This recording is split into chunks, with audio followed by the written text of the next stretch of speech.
तर ह्या 3 गोष्टी ज्या आहेत, ह्या तिचं म्हणणं आहे की ह्या मिळाल्याच पाहिजे. नीडी ज्या आहेत त्या. तर त्या त्यांच्याकडे नसतील, ज्यांच्याकडे सुद्धा त्यांना आपण बोलतो दारिद्र्यामध्ये आहे. परंतु बघायला गेलं तर दारिद्र्याला सुद्धा कॅटेगराईज केलेलं आहे. गरिबीला सुद्धा कॅटेगराईज केलेलं आहे. तर पहिलं जे आहे ते हंगर, उपासमार. दुसरं आहे उत्पन्न दारिद्र्य. ठीक आहे. आणि तिसरं त्यांनी दिलेलं आहे बहुआयामी दारिद्र्य.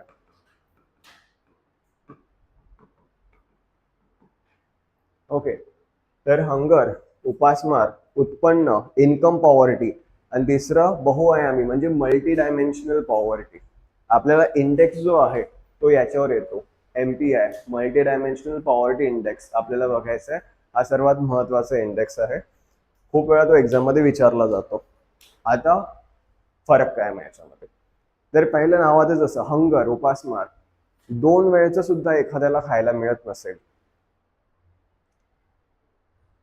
किंवा कॅलरीजच्या हिशोबाने जर बोलायला गेलं तर जेवढ्या कॅलरीज एका मनुष्याला एका दिवसात काम करण्यासाठी आवश्यक असतात तेवढ्या जर त्याला मिळत नसतील तर त्याला आपण बोलतो की याला खूप जास्त उपासमार झाली आहे, हंगरवाली पॉवर्टी आहे.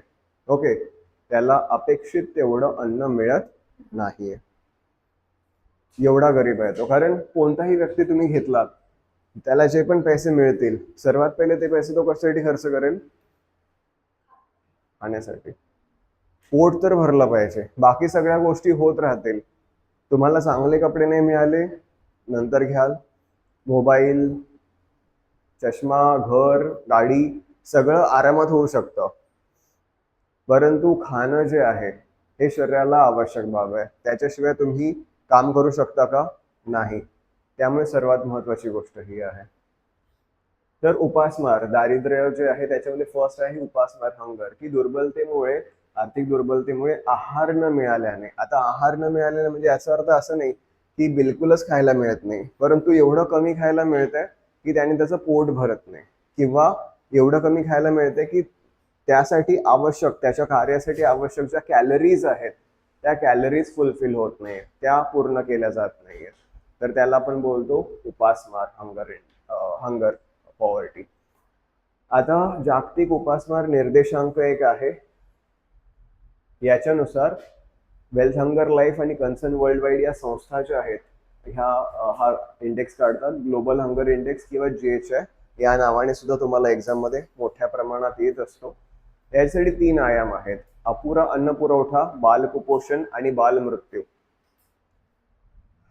आता हे यांनी का घेतलेले आहेत आयाम? तर पहिली गोष्ट, जर आपण बोलायचं झालं की समजा उपासमार होते नागरिकांची, आपण एखाद्याला विचारलं की उपासमार होते का तुझी, समजा त्या व्यक्तीला खूपच भूक लागते, त्याला किती खायला जरी मिळालं, ओके, तरी सुद्धा तो काय बोलेल? नाही, मला भूकच लागली, माझी उपासमार होते. आणि एखादी व्यक्ती अशी सुद्धा असेल की थोडस जरी खाल्लं तरी पोट भरून जाते, ती स्वतः कुपोषित आहे, ऍक्च्युली नरिशमेंट मिळते का त्या व्यक्तीला? नाही, पण तिला भूक लागते का? नाही, तर ती बोलेल नाही, मी उपाशी नाहीये. तर असं कोणाला विचारून काय उपयोग आहे का? नाही. मग त्यांनी काय फोकस केला? लहान मुलांवर. लहान मुलांना सुद्धा विचारलं तर तेही काही आन्सर करू शकतात, परंतु ते उपाशी आहेत की नाही हे त्यांची हेल्थ दाखवते. जर त्यांना प्रॉपर न्यूट्रिशन मिळत आहे, अन्न व्यवस्थित मिळत आहे, तर बाल कुपोषण होणार आहे का? बाल मृत्यू होणार आहे का? नाही. आणि कधीही एखादी फॅमिली जेव्हा काही कमवते तेव्हा त्याच्यामध्ये हस्बंड वाईफ असतील, चिल्ड्रन्स असतील, सर्वात आधी जे पण कमवलेलं आहे त्याच्याद्वारे खायला चिल्ड्रन्सना पुरवलं जाईल, की हस्बंड वाईफ बोलते आम्ही खाऊ राहिलं तर चिल्ड्रन्स मध्ये? असं करणार आहे का कोणी? जर चिल्ड्रन्सच उपाशी आहेत, त्यांच्यामध्ये जर कुपोषण आढळते किंवा मृत्यू होतोय त्यांचा, तर याचा अर्थ पॅरेंट्सना अन्न मिळतंय का खायला? नाही. मग यामुळे त्यांनी लहान मुलांना फोकस केलेलं आहे, टार्गेट केलेलं आहे, की जर लहान मुलांमध्येच ह्या समस्या आढळत आहेत याचा अर्थ त्यांच्या पॅरेंट्सना सुद्धा खायला मिळत नाहीये. त्या देशामध्ये उपासमार मोठ्या प्रमाणात आहे. मग अपुरा अन्न पुरवठ्यामध्ये कुपोषण हे महत्वाचं घटक आहे. मग कुपोषणामध्ये बालकुपोषणला टार्गेट केलंय. बालकुपोषण कसं ओळखलं जातं? तर वेस्टिंग आणि स्टंटिंग उंचीप्रमाणे अपुरे वजन असणारी बालके. हे कसं पाहायला जातं की जेवढी सेंटीमीटर तुमची उंची आहे, ठीक आहे, फॉर एक्झाम्पल माझी उंची 170 सेंटीमीटर आहे, तर माझं वजन 70 kg हे परफेक्ट आहे. 5 किलो जास्त चालेल, 5 किलो कमी चालेल, परंतु मी 70च्या आसपास असायला पाहिजे. ओके, तर या प्रकारे BMI म्हणतात त्याला, बॉडी मास इंडेक्स, ते काढलं जातं.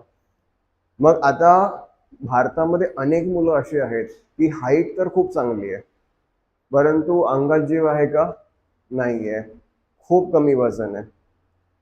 आणि हे कशामुळे आहे? त्यांना अन्न मिळते का व्यवस्थित? नाही मिळत.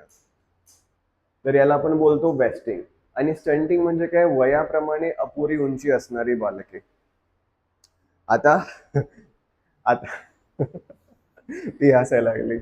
तर नाही, तुझी हाईट बरोबर आहे, काही प्रॉब्लेम नाहीये. कसं असतं, वेगवेगळ्या प्रदेशांमधल्या व्यक्तींची वेगवेगळ्या प्रकारचे रेसेस वेगवेगळे असतात. आता जसं युरोपमध्ये तुम्ही गेलात तर 6 फीट ही सामान्य हाईट आहे, मुलींची सुद्धा मुलांची सुद्धा. त्यांच्यामध्ये 5.5 वाले खूप कमी आढळतील, 6 फीट नॉर्मल आहे. तेच तुम्ही चायनामध्ये गेलात तर 5.5 वाली जी हाईट आहे ती नॉर्मल आहे. त्यांच्यामध्ये फारसं कोणी 6 फीट वगैरे आढळत नाही. एक वेळ 5 फूट पर्यंत आढळतील, 5.5 फूट आढळतील, असं चायनावाल्यांचं किंवा साऊथ ईस्ट एशियावाल्यांचं आहे. आपलं कसं आहे, जरा मध्ये आहे. म्हणजे मुलांची 5 फूट 8 इंच 9 इंच, काही काहींची 6 फूट सुद्धा असते, आणि मुलींची 5 फूट पासून 5 फूट 4 इंच पर्यंत वगैरे असते. तर हे एन्व्हायरमेंट इम्पॅक्ट करतं त्याच्यावरती. त्याच्यानुसार वेगवेगळ्या प्रकारचे जेनेटिकल डिफरन्सेस वरून हाईट वेगवेगळ्या असतात. परंतु कॉमन काय आहे हे बघितलं जातं. जसं मी म्हणालो की भारतामध्ये मुलांची 5 फूट 8 इंच ही कॉमन मानली जाते, किंवा 5 फूट 7 इंच मानूया कॉमन. मग एखाद्याची हाईट पूर्ण डेव्हलप झालाय, तो 25 वर्षाचा आहे व्यक्ती, तो असं काही लहान मुलगा वगैरे नाहीये, पण त्याची हाईट 5 फूट आहे,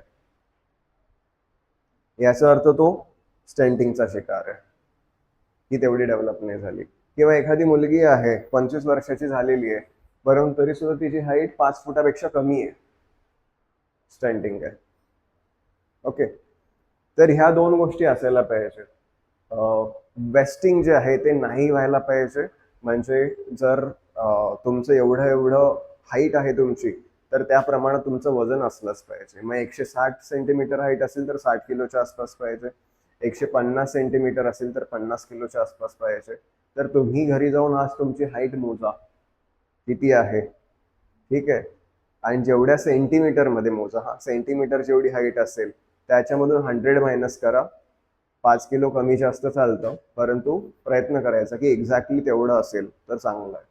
मग त्याच्यामध्ये तुम्ही हा विचार नका करू की माझं फॅट्स एवढे आहे, मसल्स एवढे वगैरे. ठीक आहे, तुमचं तेवढं वजन तुम्हाला मेंटेन करायचं आहे, तेवढं असलंच पाहिजे. स्टंटिंगवर काही नाही करू शकत. जर तुमचं वयाप्रमाणे उंची जर वाढलेली नाहीये, कमी राहिली आहे, तर ती राहून गेली. आता आता त्याच्यावर काही तुम्ही करू शकत नाही.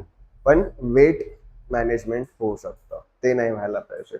अमेरिकामध्ये ओबेसिटी खूप जास्त वाढली आहे. तिकडे उलट होतं, तिकडे अति खाऊन असे खूप जाडे जाडे असे मुलं जे आहेत किंवा पुरुष आहेत, हे खूप जास्त वाढले. आपल्याकडे खायला कमी मिळतं तरी सुद्धा तुम्ही कुपोषित मूल बघितलेलं आहे? तर असं एकदम बारीक बारीक हात असतात, फक्त त्यांचं पोट असं खूप मोठं असतं. ओके, फुगलेलं असं असतं. पण चेहरा पण असा असतो की हाडे वगैरे इकडची अशी दिसतात पूर्ण, किंवा हात पण एकदम बारीक असतात. तर या प्रकारचं नाही पाहिजे. या प्रकारे आपल्याकडे अति कमी खायला मिळतं. काही श्रीमंत देश आहेत त्यांच्याकडे एवढं खायला मिळतं की ते खूप जास्त जाड झालेले आहेत. तर दोन्ही प्रकार शरीरासाठी वाईट आहेत, रोगीट आहेत दोन्ही पण प्रकारचे मुलं. तर आपल्याला निरोगी शरीर पाहिजे, आणि त्याच्यासाठी वेस्टिंग स्टँडिंग नाही व्हायला पाहिजे, बालकुपोषण संपवायचं आहे. आता बालमृत्यू कॅटेगरीज आहेत वेगवेगळ्या. एक आहे निओनेटल, हे सांगितलेलं का मी? एक आहे इन्फंट, एक आहे चाइल्ड. निओनेटल म्हणजे नवजात म्हणतात त्याला, इन्फंट म्हणजे अर्भक म्हणतात, आणि चाइल्ड म्हणजे बालक. ठीक आहे. जर एखादं मूल 0 ते 28 दिवसांच्या मध्ये असेल तर त्याला आपण बोलतो नवजात, निओनॅटल. जर एखादं मूल 1 वर्षाच्या आतलं असेल तर त्याला आपण बोलतो इन्फंट. ओके. आणि एखादं मूल जर 5 वर्षाच्या आतलं असेल तर त्याला आपण बोलतो बालक. 28 दिवसाच्या आत असेल नवजात, 1 वर्षाच्या आत असेल इन्फंट, 5 वर्षाच्या आत असेल चाइल्ड. मग इथे यांनी बालमृत्यू सांगितलंय म्हणजे 5 वर्षांच्या खालील जे मुलं आहेत त्यांच्याबद्दल बोलतंय. तर 5 वर्षांच्या खालील मुलं जे आहेत बालमृत्यू मोठ्या प्रमाणात कोणत्याही देशात होतात. आपल्या देशात का होतात हे बालमृत्यू?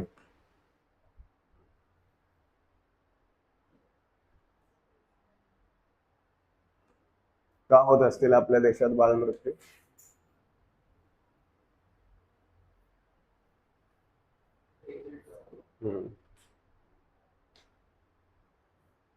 का होत असतील?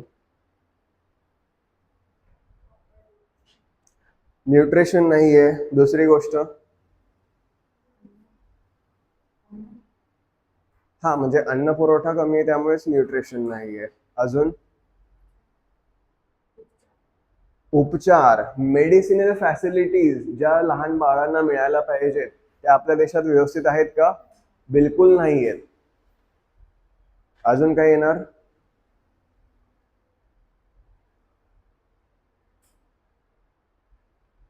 आपल्याकडे अगदीच नवजात जर बोलायचं झालं तर तुम्हाला माहित असेल पहिले 6 महिने बाळ आईवर अवलंबून असतं, तिचंच दूध पित असतं.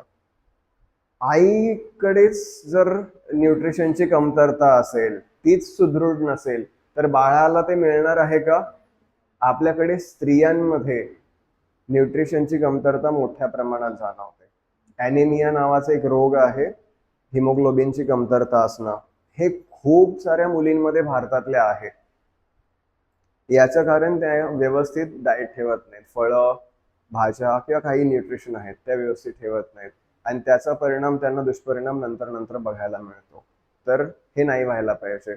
भारतातल्या मुलींमध्ये मोठ्या प्रमाणात आहे. तर जास्तीत जास्त हे चेंजेस व्हायला पाहिजे. मुलींनी न्यूट्रिशनवर फोकस करायला पाहिजे. ओके.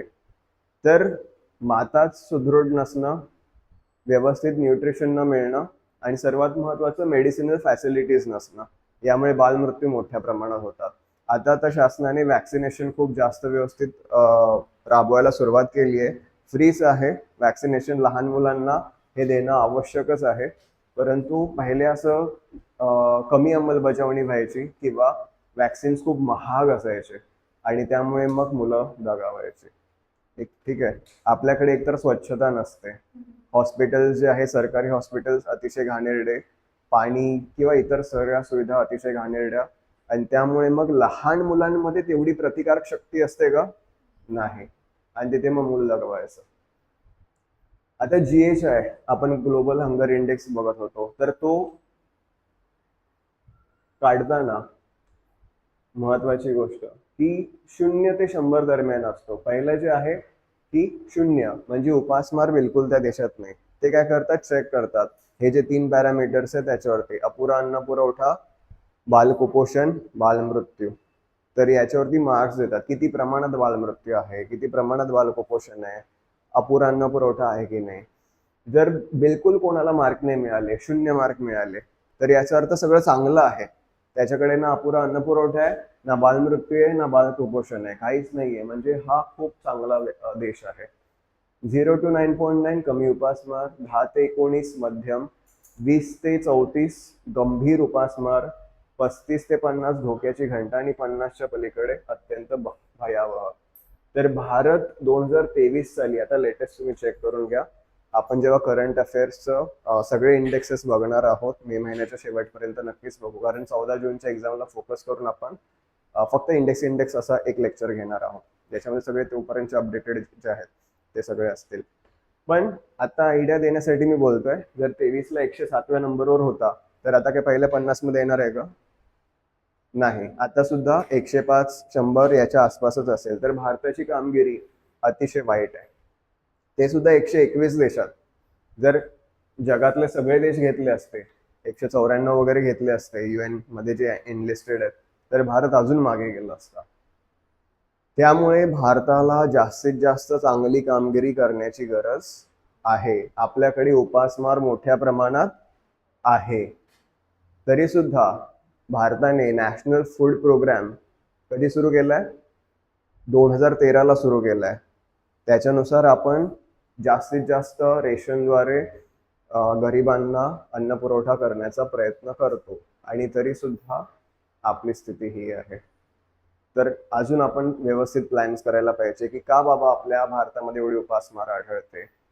उपासमार आढळते याचा अर्थ काय? बालमृत्यू आणि बालकुपोषण मोठ्या प्रमाणात आहे. मग हे का आहे याची चौकशी नीट आपण केली पाहिजे. 29.1 म्हणजे आपण कोणत्या सेक्टरमध्ये येतो? तुम्हाला मी इंग्लिशमध्ये सुद्धा PDF प्रोव्हाइड करणार आहे. हा म्हणजे मी पहिल्या दोघांचे पण अपडेट केलेलं आहे. हा तिसरा लेक्चर आहे आपला, तर याचं सुद्धा मी अपडेट करून तुम्हाला एक पाठवून देतो. ठीक आहे.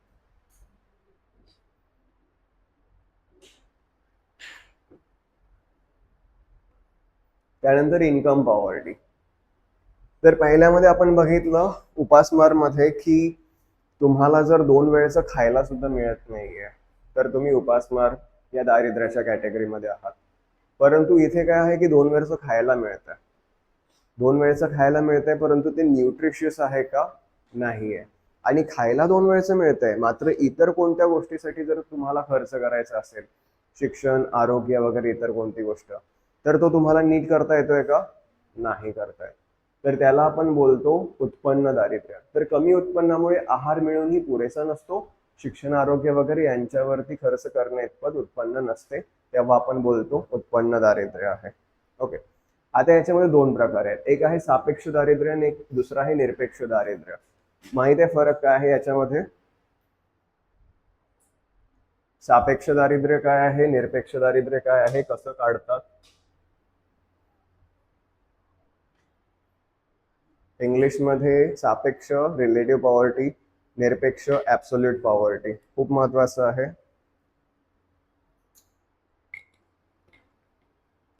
नाही ठीक. तर पहिले आपण सोपं वाला बघूया, निरपेक्ष दारिद्र्य. ओके. Absolute poverty. तर निरपेक्ष दारिद्र्यामध्ये कसं करतात? एक अमाऊंट ठरवतात की एवढी एवढी अमाऊंट, एवढी एवढी इन्कम जर एखाद्याला मिळत असेल तर तो गरीब नाही, पण त्याच्या खाली जर त्याची इन्कम असेल तर मात्र तो गरीब आहे. ओके. फॉर एक्झाम्पल आता मी आहे, मला 2 वेळचं जेवण, कपडे, शिक्षण, माझं आरोग्य या सर्व गोष्टी मेंटेन करायला कन्सिडर करूया की मला म्हणजेच माझ्यासारख्या अनेकांना महिन्याला कमीत कमी 5,000 रुपये लागणार. कमीत कमी आपण कन्सिडर करतोय. कमीत कमी का? कारण खायला मी बोलतो याचा अर्थ मी 5 स्टार हॉटेलमध्ये वगैरे खाणार आहे का? नाही. मी नॉर्मल किराणामधून आणणार आहे, घरी बनवणार आहे. कपडे वगैरे मी खूप हायफाय ब्रँडेड वगैरे वापरणार आहे का? नाही. मी साधे सिंपल जे पण कपडे आहेत ते वापरणार आहे. शिक्षण मी एकदम जे महाग महाग इन्स्टिट्यूट्स आहेत तिथे घेणार आहे का? नाही. आपल्या सरकारी शाळा, कॉलेज वगैरे त्याच्यामध्ये घेणार आहे. तर या प्रकारे मिनिमम खर्च मी पकडलाय, तो 5,000 रुपये महिन्याला एका व्यक्तीला लागतोय व्यवस्थित हे करण्यासाठी. आता महिन्याला 5,000 ती व्यक्ती जर कमवू शकत नसेल, त्याच्यापेक्षा कमी तिचं उत्पन्न असेल, तर ते दारिद्र्यामध्ये आहेत. ओके. ऍब्सोल्यूट पॉवर्टी नुसार. आणि जर त्याच्यापेक्षा जास्त 5,002 रुपये एवढं जरी इन्कम असेल तरी मग ते दारिद्र्यामध्ये नाही आहेत. तर ही खूप फनी गोष्ट आहे. म्हणजे 4,999 रुपयाला तुम्ही गरीब आहात आणि 5,001 रुपये, 2 रुपये वाढले की तुमची गरिबी संपली. ओके. हे कसं होतं? तर शासनाला या प्रकारच्या गोष्टी कराव्या लागतात. हा एक प्रकारचा जोकच आहे ऍब्सोल्यूट पॉवर्टी. तर ठीक आहे, मात्र शासनाने या प्रकारेच मोजलं आहे आपल्याकडे. आणि उलट मी तर म्हणतो की शिक्षण, आरोग्य वगैरे ह्या सगळ्या गोष्टी ज्या आहेत या आत्ता आत्ता मोजायला सुरुवात केली. पहिले तर शासन आपलं फक्त काय मोजायचं की हा कॅलरीज फक्त मिळत आहे, जिवंत आहेस ना तू, मग खुश राहा. कशाला पाहिजे शिक्षण, आरोग्य वगैरे कशाला पाहिजे? आता 2000 सालानंतर या सगळ्या गोष्टी, शिक्षण, आरोग्य, बाकीच्या आहेत त्या सगळ्या मोजायला सुरुवात झालेला आहे. ओके. तर ऍब्सोल्यूट पॉवर्टीमध्ये एक इन्कम लाईन ठरवली जाते. ह्या इन्कम पेक्षा खाली जर एखाद्याचं इन्कम असेल तर तो गरीब, त्याच्यापेक्षा जास्त असेल तर तो गरीब नाही. आणि गरीब नाही असं म्हणायचं आहे, गरीबच्या विरुद्ध सगळे बोलून टाकतात श्रीमंत. श्रीमंत नाहीये तो, पण गरीब सुद्धा नाहीये. ठीक आहे, दारिद्र्यामध्ये नाहीये हे बोलायचं. ही आहे ऍब्सोल्यूट पॉवर्टी. कळलं? ठीक आहे. तर ऍब्सोल्यूट पॉवर्टी सोपं होतं. याला बीपीएल म्हणतात. जर ह्या लाईनच्या खाली असेल तर बिलो पॉवर्टी लाईन, तो गरीब आहे, दारिद्र्यामध्ये आहे. वरती आहे तर एपीएल, अबोव पॉवर्टी लाईन, तर तो गरीब नाही आहे. ही लाईन महत्वाची आहे. मग तो नंबर महत्वाचा आहे की किती रुपये दिवसाला, महिन्याला त्याने कमावले पाहिजे. ओके, हे रुपये शासन डिसाईड करतं. परंतु दुसरा आहे रिलेटिव्ह पॉवर्टी, सापेक्ष दारिद्र्य. आता इथे खूप इंटरेस्टिंग गोष्ट आहे. इथे काय करतात की समजा एखाद्या देशामध्ये 100 व्यक्ती आहेत, तर टॉप 20 श्रीमंत आणि टॉप बिलो 20 जे गरीब आहेत यांचं इन्कम ऍड केलं जातं. ओके, समजा टॉप 20 जे श्रीमंत आहेत यांचं आलं 1,00,000 रुपये सगळे मिळून. ठीक आहे. आणि जे एकदम गरीब 20 लोक आहेत तर यांचं जे आहे हे आपण कन्सिडर करू 1,000 रुपये आलं सगळ्यांचं ऍड करून. ओके, तर 1,01,000 रुपये सगळ्यांचं इन्कम जे आहे ते झालं या 40 जणांचं. मग काय करतात, यांची ऍव्हरेज काढतात. आता ऍव्हरेज काढताना 20-20 जण घेतले पाहिजे, 40 घेतले पाहिजे असं तुम्ही म्हणाल, पण ते तसं नाही करत. टोटल लोकसंख्या जेवढी आहे त्याने त्याला डिवाइड करतात 100. मग हे दोन नंबर गेले तर काय आलं, 1,010. तर 1,010च्या वरती तुमचं हे पाहिजे, जे पण आहे इन्कम आहे ते पाहिजे. आता याच्यामध्ये ही नंबर जे आहे आपण खूपच छोटा घेतलाय. थोड्या मोठे नंबर्स असतात, कारण हा जो गॅप आहे 1,00,000 आणि 1,000 तो नॉर्मली बघायला गेलं तर खूप जास्त असतो. जे टॉपचे 20% श्रीमंत असतात ते करोड्स मध्ये किंवा बिलियन्स मध्ये असतात. 1 अब्ज वगैरे ही संख्या असते. ओके, आणि हे जे बॉटमचे 20% असतात त्यांची हजारामध्येच असते, त्यांची फारशी नसते. सो हा गॅप जो आहे हा खूप मोठा होऊन जातो आणि लाखांमध्ये काहीतरी किंमत मिळते. तर आपण कन्सिडर करूया की त्या देशाची ऍव्हरेज इन्कम जी आहे ती 10 लाखाच्या आसपास आली.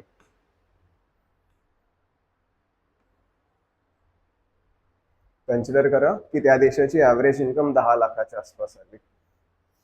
तर 10 लाखापेक्षा कमी ज्याचं उत्पन्न आहे ते सगळे गरीब, आणि 10 लाखापेक्षा जास्त आहे ते गरीब नाही, श्रीमंत नाही पण गरीब सुद्धा नाही. मग आता 10 लाखापेक्षा कमी उत्पन्न आहे, त्याच्याकडे गाडी आहे, बंगला आहे, त्याच्या घरी नोकर आहेत, परंतु तरी सुद्धा तो गरीब आहे. फक्त का, त्याची इन्कम 10 लाखापेक्षा जास्त नाहीये. आता हे बरोबर आहे का या प्रकारचं? का बरोबर नाहीये?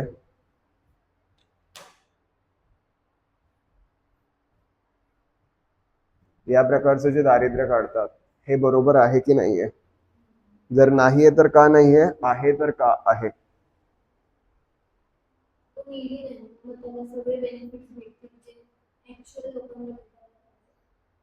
ओके, त्यामुळे हे बरोबर नाहीये. ओके, समजा आपण एखाद्या देशाचं ऍव्हरेज इन्कम काढले 10 लाख, जे खूप चांगली अमाऊंट आहे त्या देशातली. त्याच्या खाली ज्याचं इन्कम आहे, समजा एखाद्याचं इन्कम 9 लाख रुपये आहे महिन्याचं, त्याच्याकडे गाडी आहे, घर स्वतःचं चांगलं आहे, अगदी घरी नोकर पण ठेवलेत त्याने, पण तरी सुद्धा त्या देशाच्या ह्या पॅरामीटर्स नुसार तो गरीब आहे. मग हे सापेक्ष दारिद्र्य ह्या प्रकारे काढणं हे चांगलं आहे की वाईट आहे?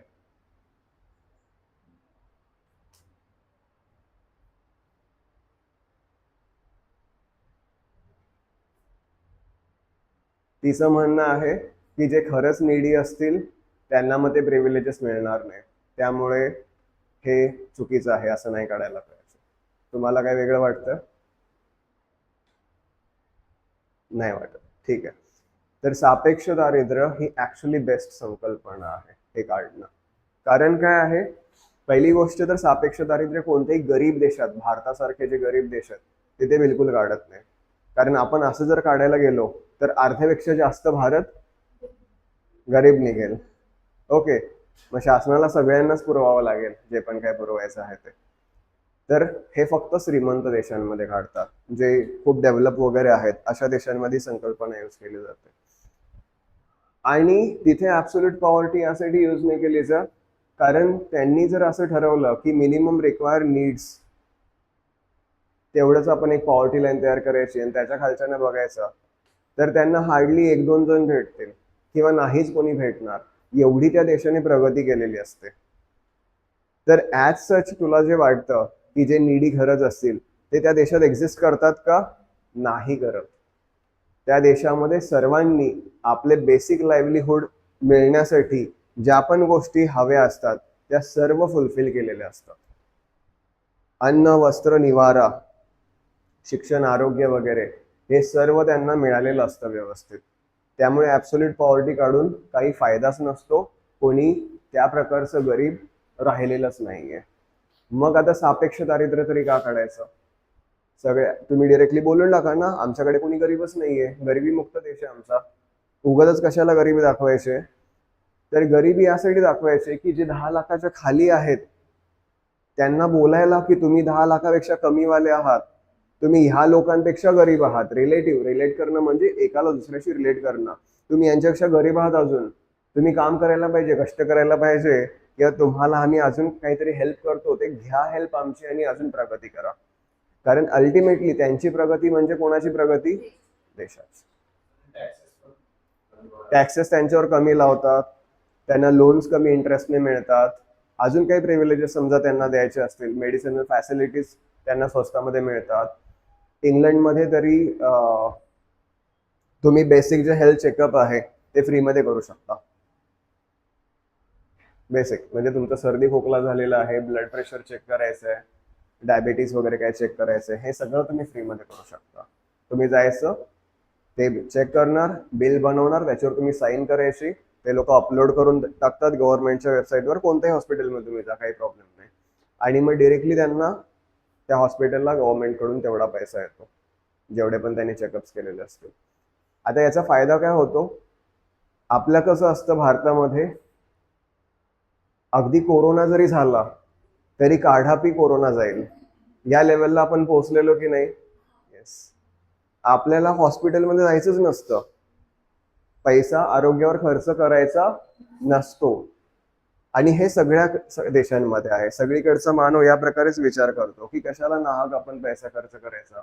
मग हे डेव्हलप कंट्रीजने काय केलं की तुम्ही या हॉस्पिटलमध्ये पैसा नका देऊ, पण प्रायमरी लेवलला चेकअप करून घ्या. आता प्रायमरी लेवलला चेकअप झालं, मग रोग वाढण्याआधीच त्याच्यावर उपचार होऊन जातो. आता हा उपचार स्वस्तात होईल की महागात होईल? स्वस्तात होईल.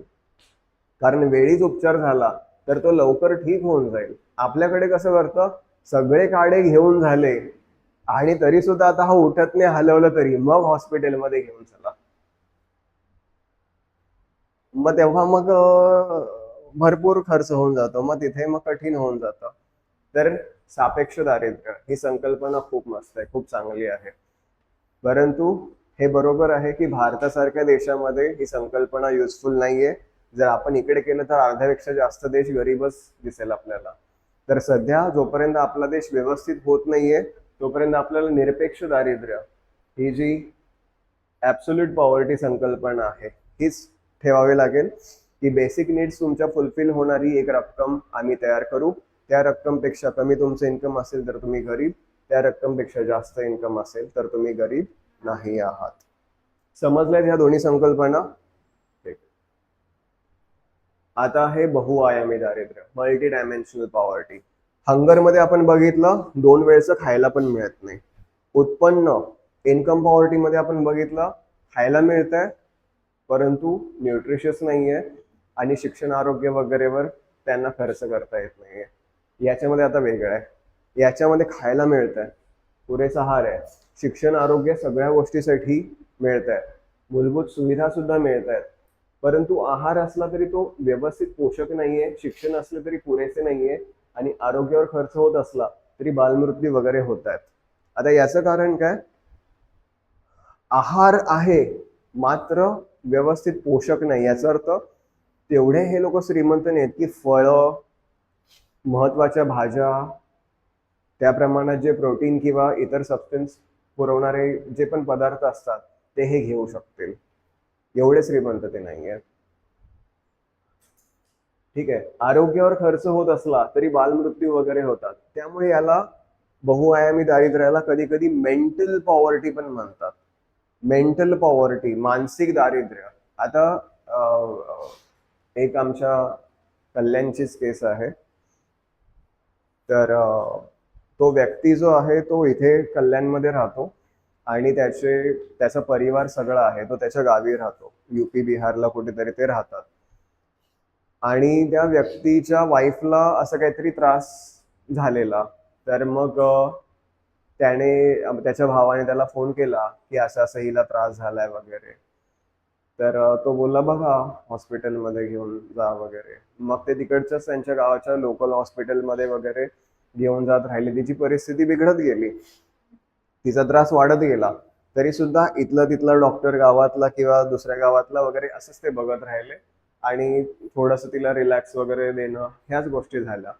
मग 15-20 दिवसांनी हा गेला, तो व्यक्ती गावामध्ये गेला, बघितलं तिची परिस्थिती अतिशय खराब आहे, हालता वगैरे सुद्धा येत नाही, कसं तरी पाणी पिते वगैरे. मग त्याने ठरवलं की नाही, माझ्या बायकोला शहरामध्ये चांगल्या हॉस्पिटलमध्ये घेऊन जायचं. ते शहरामध्ये घेऊन जाईपर्यंत ती गेली.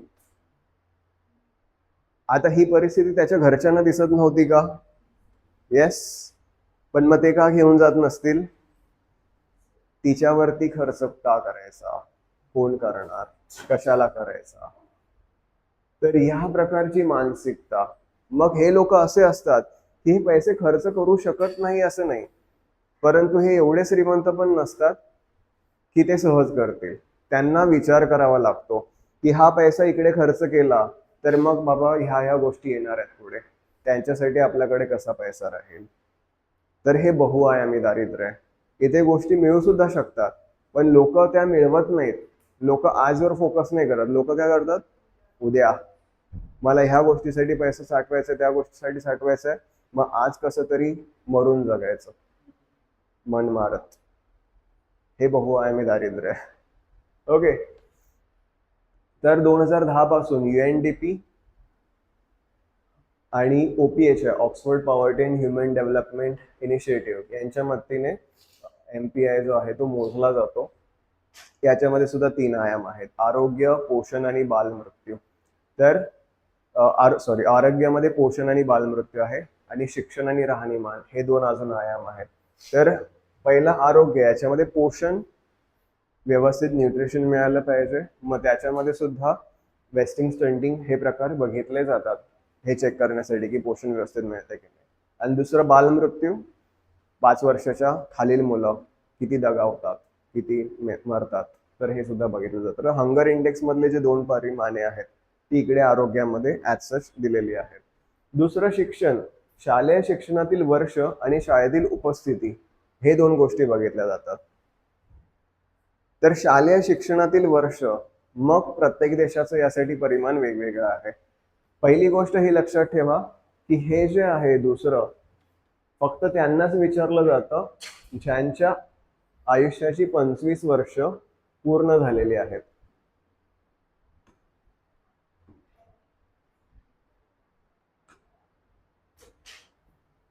अरे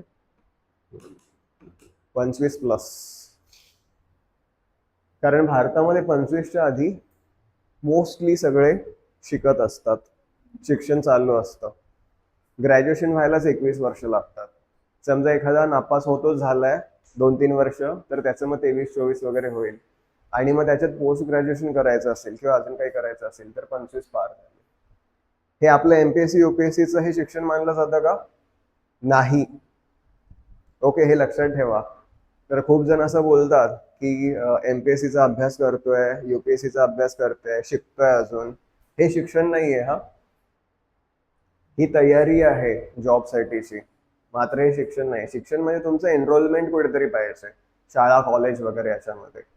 मग ते किती आहे ते पाहिलं जातं. सो आपल्याकडे 15 पेक्षा जास्त असेल, कारण ग्रॅज्युएशन होण्यासाठी पहिली ते 15 वर्ष असं मानले जातात.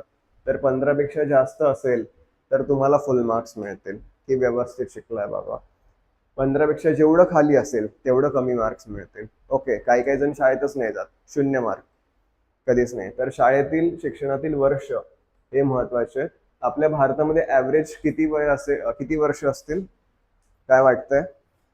किती वर्ष मुलं शिक्षण घेत असतील भारतामध्ये ऍव्हरेज? 21 वर्ष शिक्षण. 21व्या वर्षीपर्यंत नाही बोलत मी, टोटल वर्ष किती? हा, 12, 20. त्याने 5 ते 25 असं कन्सिडर करून टाकलं डायरेक्ट. तुला वाटतंय 12, तुला काय वाटतंय? 10. लाव बोली लाव आज काय. तुला तुला काय वाटतंय? 14. त्याचं जरा वेगळंच आहे. एकतर लोक 10वीला सोडतात शाळा किंवा 12वीला सोडतात. असं 14 म्हणजे तू असं मानतोयस की 12वी झाली आणि मध्येच कॉलेज शिक्षण मध्ये सोडून दिलं, असं जरा कठीण आहे ना. एकतर ते मग डिग्री कम्प्लीट करून टाकतील. नाही नाही, असं आहे एक्झाम्पल. त्या दिवशी मला भेटायला आलेला,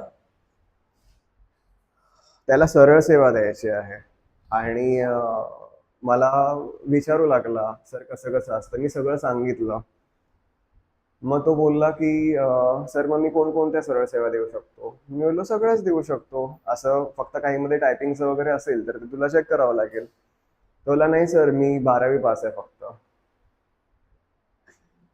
माझं ग्रॅज्युएशनच नाही झालं. मग मी बोललो अच्छा. बोलला मी SY पर्यंत केलं, पण मग नंतर मग मी जॉबला लागलो, मग मी कधी पासच नाही झालो. तर माझं अजून SYच चालू आहे. तर मग मी बोललो ठीक आहे. मग मी बोललो मग तू असा का विचार केलास की तुला सरळ सेवा द्यायची आहे? तर तो BMC मध्ये कॉन्ट्रॅक्ट बेसिसवर आहे. आणि मग ते BMC वाल्यांनी सांगितलं त्याला की आता BMCच्या कोणत्या तरी जागा निघणार आहेत ग्रुप Dच्या, की ज्याच्यामध्ये 10वी-12वी बेसिसवरच एक्झाम होणार आहे. तर तो बोलला मी त्या देऊ शकतो. मी बोललो ठीक आहे, मग तू त्या देऊ शकतोस, ठीक आहे, बाकी मला माहित नाही. मग RRB ची एक एक्झाम असते, NTPC, ती 10वी-12वी बेसिसवर होते, ते एक मी त्याला सांगितले. तर असे भरपूर आहेत. आणि तिने बरोबर ओळखलं, 12. बहुतेक लोक 12वी पर्यंत शिकतात. जर तुम्ही ग्रॅज्युएट आहात तर कॉंग्रॅच्युलेशन्स, तुम्ही जर एलाइट क्लासचे आहात. जर तुम्ही पोस्ट ग्रॅज्युएट आहात तर खूप खूप अभिनंदन, की तुम्ही अतिशय कमी स्टुडंट्स मध्ये आहात भारतातल्या. आणि तुम्ही पोस्ट ग्रॅज्युएशन सोबत अजून काहीतरी केलंय, तर मग स्वतःला प्राऊड फील करा की आम्ही खूप चांगलं शिक्षण घेतलेलं आहे. ओके, तू घेतलंय का? मग असं काय करतो? तुझं किती ग्रॅज्युएशन? कशामध्ये? बी. कशात झालंय इंजिनिअरिंग?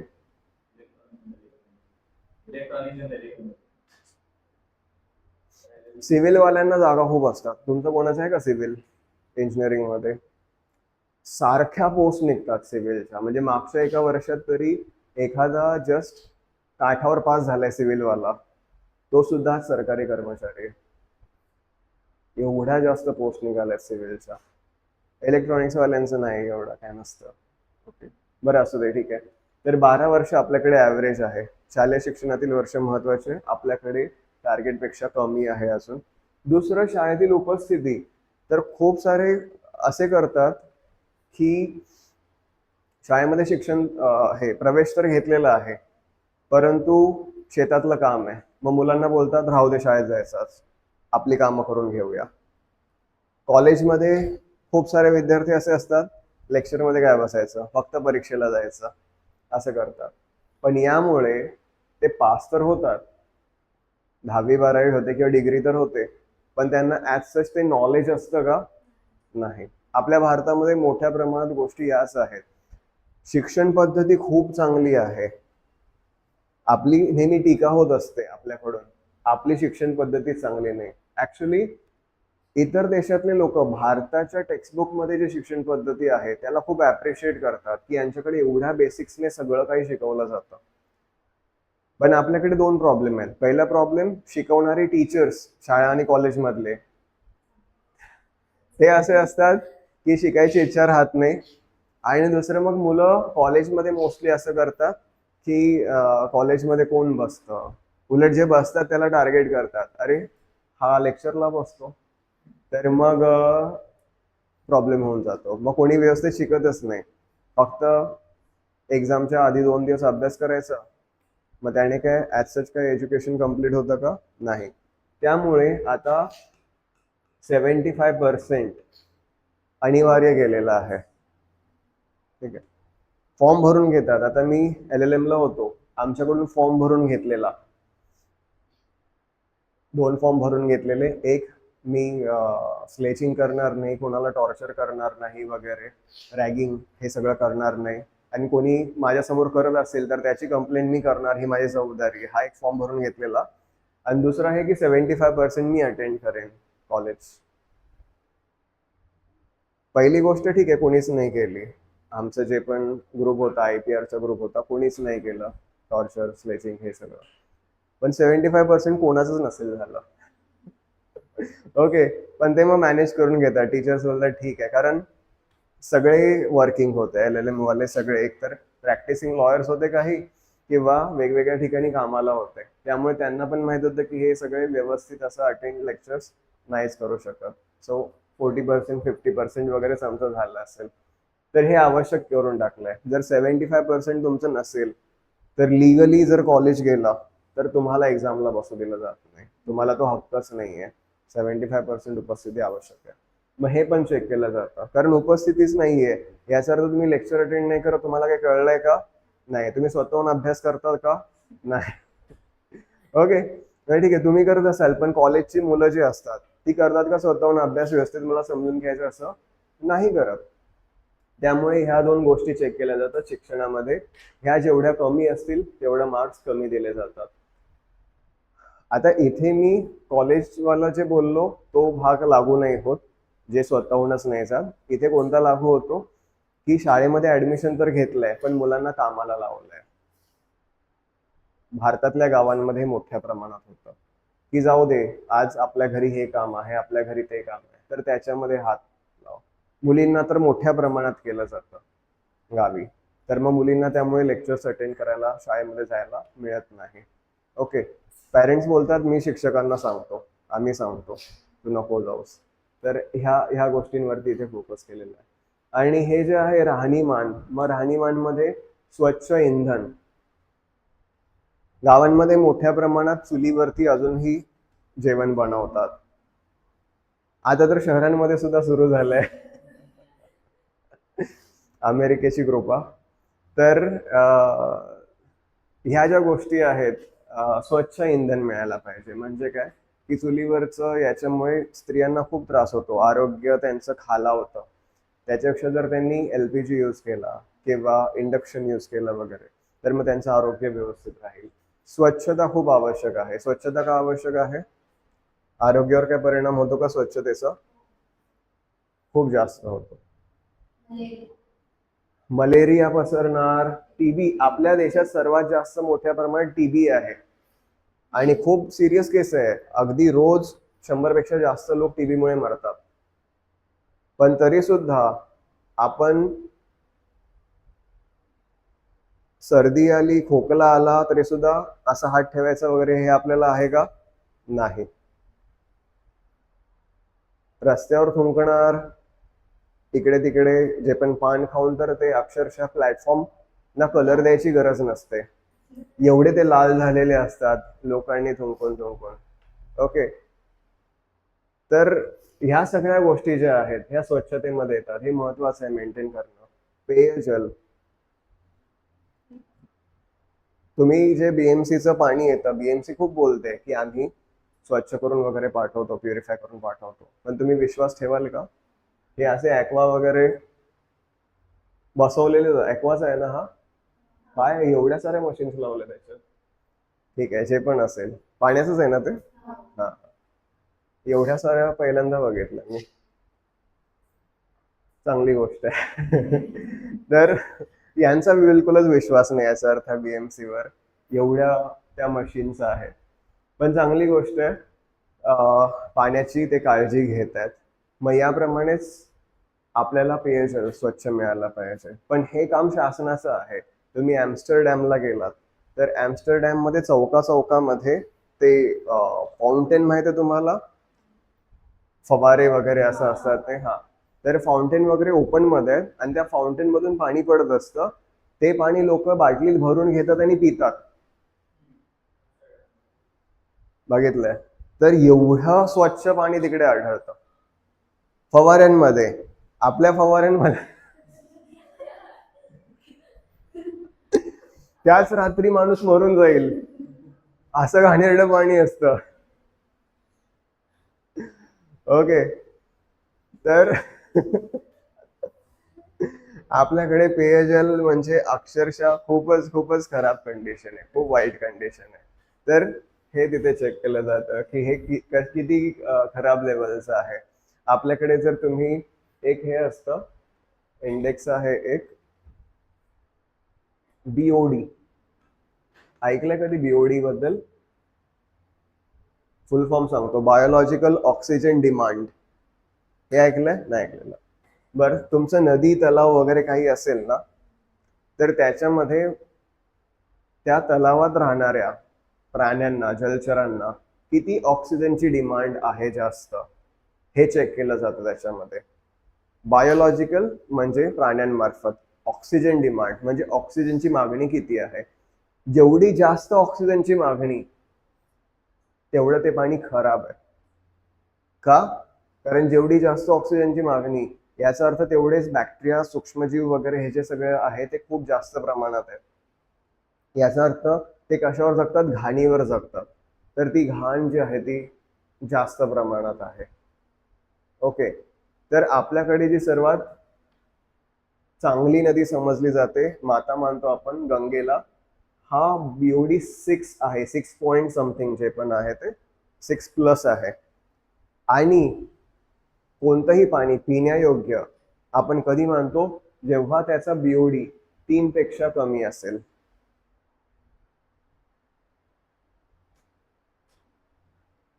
आणि गंगेचा 6+ आहे.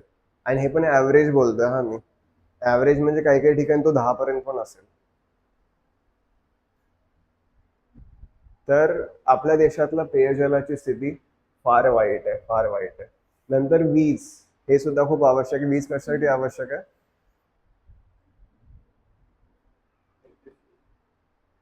इलेक्ट्रिसिटी, हा, कशासाठी आवश्यक आहे? आपण मल्टी डायमेन्शनल पॉवर्टी बघतोय. जर ती नसायला पाहिजे तर वीज मुबलक असायला पाहिजे. वीज मिळाल्याने आपली प्रगती कशी होणार? तुम्हाला काही असेल, अभ्यास करायचा आहे, तुम्हाला एखादं उत्पादन घ्यायचं आहे, कंपनी आहे तुमची, कोणतंही वर्क करायचं आहे, वीज नसेल, आज समजा इकडची लाईट गेली, आपल्याला हे लेक्चर पॉसिबल आहे का? तर माझ्या उत्पन्नासाठी सुद्धा वीज आवश्यक आहे आणि तुमच्या प्रगतीसाठी सुद्धा वीज आवश्यक आहे. घर, स्वतःचं घर असणं हे खूप आवश्यक गोष्ट आहे. भाड्याने असू दे चालेल काही वर्ष, परंतु स्वतःचं घेणं ही एक प्रकारची गुंतवणूक असते. ओके, फरक कसा आहे की भाड्याचं घर तुम्हाला आसरा तर देतं, परंतु ती गुंतवणूक आहे का? नाही. जेव्हा तुम्हाला अचानक पैसे पाहिजे असतात मोठ्या प्रमाणात, तुम्ही स्वतःचं घर ठेवू शकता, पैसे ते मिळवू शकता, परंतु भाड्याच्या घरामध्ये पॉसिबल नाही. तर ही गुंतवणूक क्रिएट करणं दारिद्र्य घालवण्यासाठी खूप आवश्यक आहे. किंवा इतर मालमत्ता म्हणजे पण आहे ती तुमची असली पाहिजे. असं नाही तुम्ही समाधानी राहिलं. तुझं नाव काय? तुझं नाव काय आहे? श्रुती जसं म्हणाली, रोटी कपडा मकान. समजा तिला रोटी दिली, कपडा दिला, मकान दिलं आणि बोललो आपण खुश राहा. अजून काय तुला मिळवायचं आहे का? नाही मिळवायचंय, कारण हे बेसिक नीड्स आहेत ना, हे फुलफिल झाले, आता खुश राहा. पण ती खुश राहू शकते का? नाही राहू शकत. कारण प्रगती प्रत्येक मनुष्याला हवी असते. ती फक्त रोटी कशाला? ती बोलेल की बाकीचे लोक चायनीज बिनीज खातात वगैरे आणि मी रोटीवर जिवंत राहायचे.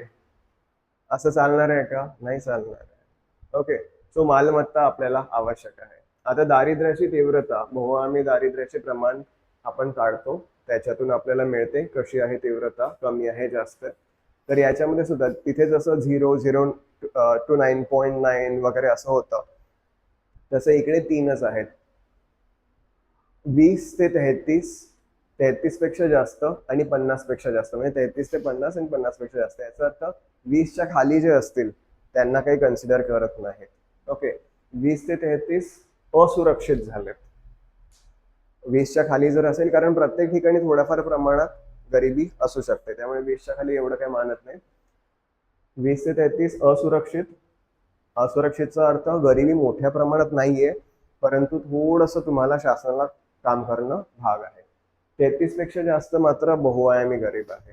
33% पेक्षा जास्त गुण ज्याला मिळतील बहुआयामी गरीब आहे. आणि 50% पेक्षा जास्त तर इथे गरिबी ह्यावाली बहुआयामी वाली मोठ्या प्रमाणात आहे. आणि भारतामध्ये मोठ्या प्रमाणात आहे. इथे कुठे दिलं आहे का, नाही दिलेलं. तर भारतामध्ये 27%. मग आपण असुरक्षित मध्ये आहोत. ओके, तर 33% पेक्षा जास्त झाली तर आपण बहुआयामी गरीब होऊन जाऊ मोठ्या प्रमाणात, आणि त्याच्यापर्यंतच असेल. पण आपल्याकडे कसं आहे की इंडेक्सेस मोजताना थोडंसं मागे पुढे होतात गोष्टी, तर त्यामुळे आपल्याला थोडा कमी आकडा मिळाला असेल. आता MPI मुळे SDG 1, 2, 3, 4, 6, 7, 11 प्राप्त होत आहेत की नाही हे कळतं. याच्यावरती मोठ्या प्रमाणात क्वेश्चन मागच्या काही वर्षात विचारले गेलेले आहेत. सस्टेनेबल 2 प्रकारचे गोल्स आहेत. एक आहे MDGs, millennium development goals,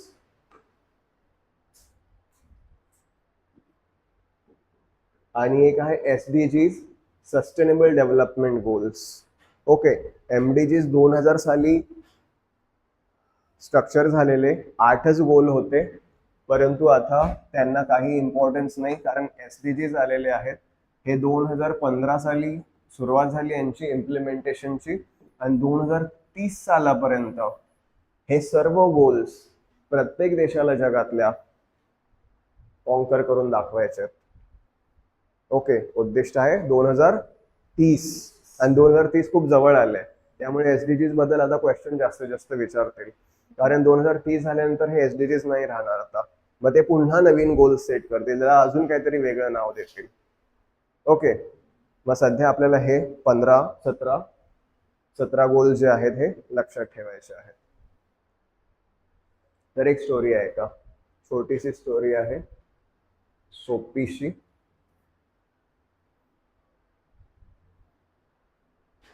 okay, United नेशनचे symbol आहे. कधी कधी विचारतात, एकदा MPSC स्टेट सर्व्हिस मेन्स जी आहे ती पहिले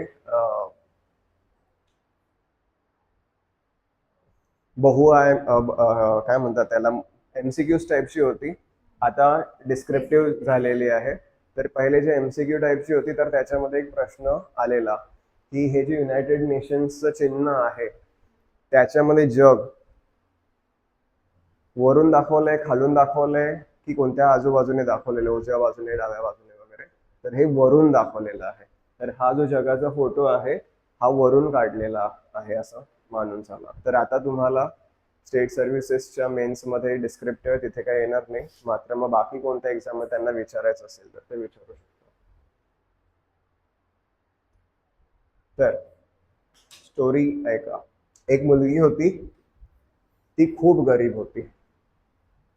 ओके, प्रचंड गरीब होती. तर गरीबवरून आपल्याला लक्षात ठेवायचंय की आपल्याला गरिबी निर्मूलन करायचंय. नो पॉवर्टी, पहिला गोल, गरिबी संपवायची. आता गरीब असल्यामुळे तिला काय खायला मिळायचं का व्यवस्थित? नाही मिळायचं. तर गरीब आहे, खायला मिळत नाहीये, आपल्याला हंगर जी आहे ती संपवायची आहे. तिसरं, आता तिने खाल्लं नाही तर तिची हेल्थ चांगली राहत असेल का? नाही. परंतु आपल्याला अचीव्ह करायचंय good health and well being, आपल्याला अचीव्ह करायचंय. आता एकतर ती मुलगी, त्याच्यात गरीब, घरचे शाळेला पाठवणार आहेत का? नाही. तर तिला एज्युकेशन सुद्धा मिळत नव्हतं, पण आपल्याला ते मिळवायचंय, क्वालिटी एज्युकेशन. ओके, आणि तिला पाठवत नव्हते, परंतु तिचा भाऊ जो होता त्याला मात्र पाठवत होते, कारण तो शेवटी मुलगा आहे, तो शिकला पाहिजे असं आई वडिलांचं म्हणणं. याचा अर्थ जेंडर इक्वॅलिटी आहे का? नाहीये. सो ती आपल्याला गाठायची आहे. पहिले 5 इझी आहेत. मुलगी गरीब आहे तर पॉवर्टी. दुसरं, गरीब आहे तर ती भुकेली सुद्धा असते, हंगर. तिसरं, जर भुकेली आहे तर तिचं हेल्थ व्यवस्थित आहे का? नाही. चौथं, गरीब एवढी आहे, खायला पण मिळत नाही तर एज्युकेशन घ्यायला मिळणार आहे का? नाही. परंतु भावाला मात्र पाठवतात शाळेत. याचा अर्थ जेंडर इक्वॅलिटी आहे का? नाही. ठीक आहे. मग अशी मुलगी आहे. आता त्या मुलीला साफ पाणी मिळण्यासाठी सुद्धा आपल्या गावामध्ये 1-1 तास दूर जाऊन पाणी भरून आणावं लागतं. खूप साऱ्या गावांचे, अगदी महाराष्ट्रातल्या गावांची सुद्धा ही स्थिती आहे आज सुद्धा, की नळाला पाणी येत नाही. उन्हाळ्यामध्ये स्पेशली, आता हा जो काळ आहे ना, एप्रिल मे, अनेक गावांमध्ये अतिशय वाईट काळ असतो. दूर दूरपर्यंत जाऊन घागरी भरून महिला आणतात. मग त्यांचे कमरेचे प्रॉब्लेम, मानेचे प्रॉब्लेम, कारण डोक्यावर वगैरे ठेवून आणतात वगैरे, हे खूप जास्त होऊन जातात. भर उन्हामध्ये त्यांना ते आणावं लागतं. तर दूरवरून तिला क्लीन वॉटर आणावं लागायचं. आता एकदा खूप दुरून हे पाणी आणताना एका ठिकाणी तिने बघितलं की एक नवीन क्लीन एनर्जीचा पॉवर प्लांट जो आहे तो सुरू होतोय. ओके. जिथे ती पाणी भरायला जायची त्या ठिकाणी अशी नदी आणि तलावाचे सगळे प्रकार आहेत. तर मग तिथे एक हायड्रो इलेक्ट्रिक प्रोजेक्ट शासन बांधायला घेत आहे. तर हायड्रो इलेक्ट्रिक ही क्लीन एनर्जी आहे की नाहीये? आहे. ओके. आपण जे ऑस्निक वगैरे बोलतो, थर्मल बोलतो, ती क्लीन नाहीये, तिथे धूर मोठ्या प्रमाणात होतो. पण हायड्रो इलेक्ट्रिक एनर्जी ही क्लीन आहे. तर क्लीन एनर्जीचा एक प्रोजेक्ट तिला बघायला मिळतो. तर तिथे ती बोलते की तसं पण आपल्याकडे गरिबी भरपूर आहे, घरामध्ये एकतर काम करायचं नाही तर बसायचं. तर आपण यांना जाऊन विचारूया की तुम्हाला जर कोणत्या कामगारांची गरज असेल तर मग मला काम द्या. तर मग ती तिथे जाते, त्यांना विचारते की तुम्हाला कारागिरांची गरज आहे का? तर ते बोलतात येस, आम्हाला आहे गरज. ते तिला अपॉइंट करतात. तर डिसेंट वर्क म्हणजे चांगल्या दर्जाचं काम, व्यवस्थित काम. आणि चांगला दर्जा म्हणजे असं नाही की एकदम हायफाय ऑफिसमध्ये काम करायला मिळालं पाहिजे. वर्कर आहे, कामगार आहे, परंतु कामाची जी जागा आहे ती अतिशय चांगली आहे त्याची. आता आपण एकदम घाणेरडं काम जर विचार करू, तुम्ही मराठी एक पिक्चर आहे मागच्या वर्षी रिलीज झालेला, मे महिन्यातच रिलीज झालेला, 1 वर्ष झाला त्याला, आता थांबायचं नाही नावाचा मूवी आहे, बघितलाय? नाही बघितलेला. खूप चांगला आहे बघ.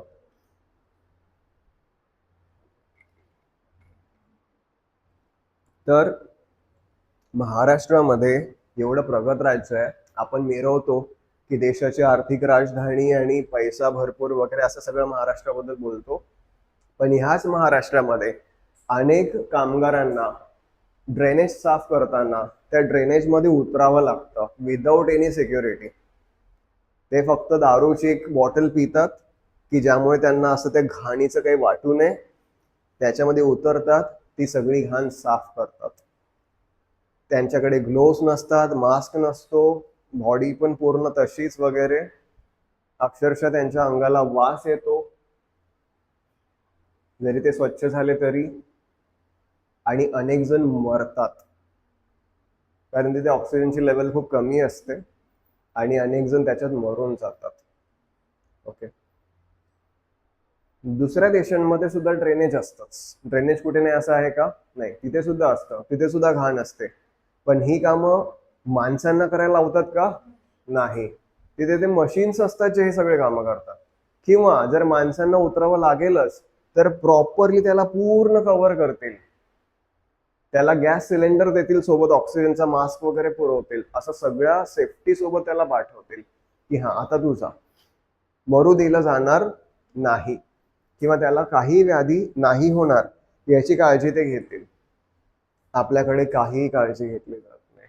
तर डिसेंट वर्क महत्वाचं आहे.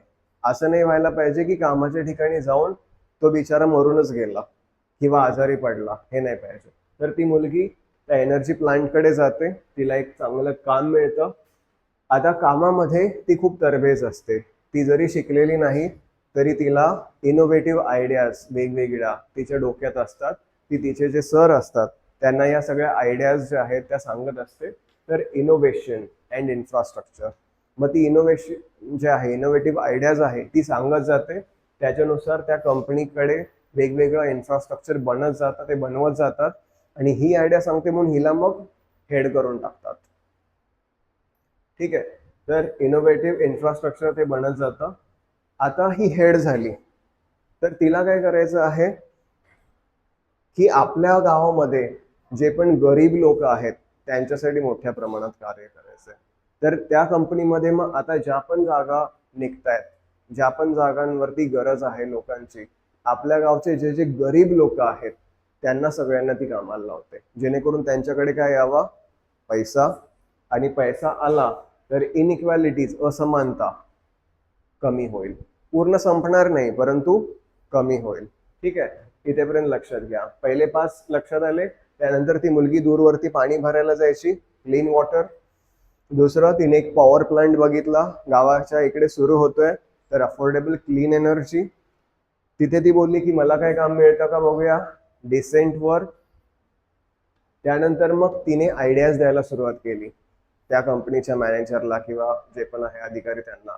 तर इनोव्हेशन, आणि मग तिने एवढ्या आयडिया दिल्या की तिला हेड बनवून टाकलं आणि तिने मग गरिबांना नोकऱ्या देऊन इनइक्वॅलिटी कमी केली. ओके, आता शेवटचे 7.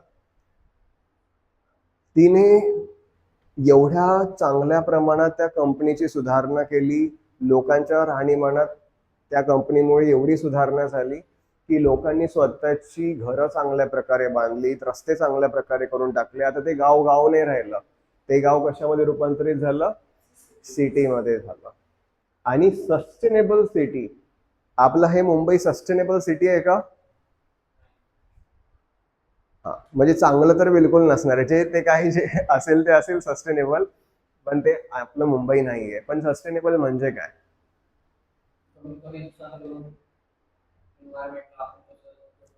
हा, तर त्या गोष्टीला शाश्वतता म्हणतात की आता आपल्याला कमीत कमी नुकसान करायचं जेणेकरून पुढच्या पिढ्यांना ही गोष्ट मिळेल. पण सिटीज बद्दल जर आपण बोललो की सस्टेनेबल सिटीज म्हणजे काय,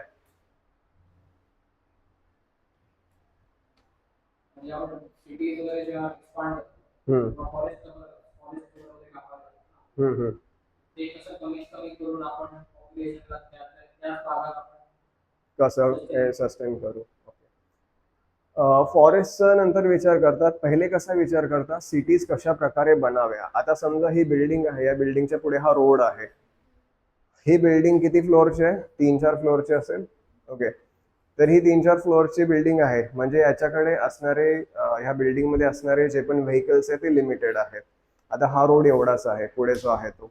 कन्सिडर करा ही बिल्डिंग पडली आणि हिच्या जागी 50 फ्लोअरची बिल्डिंग तयार झाली.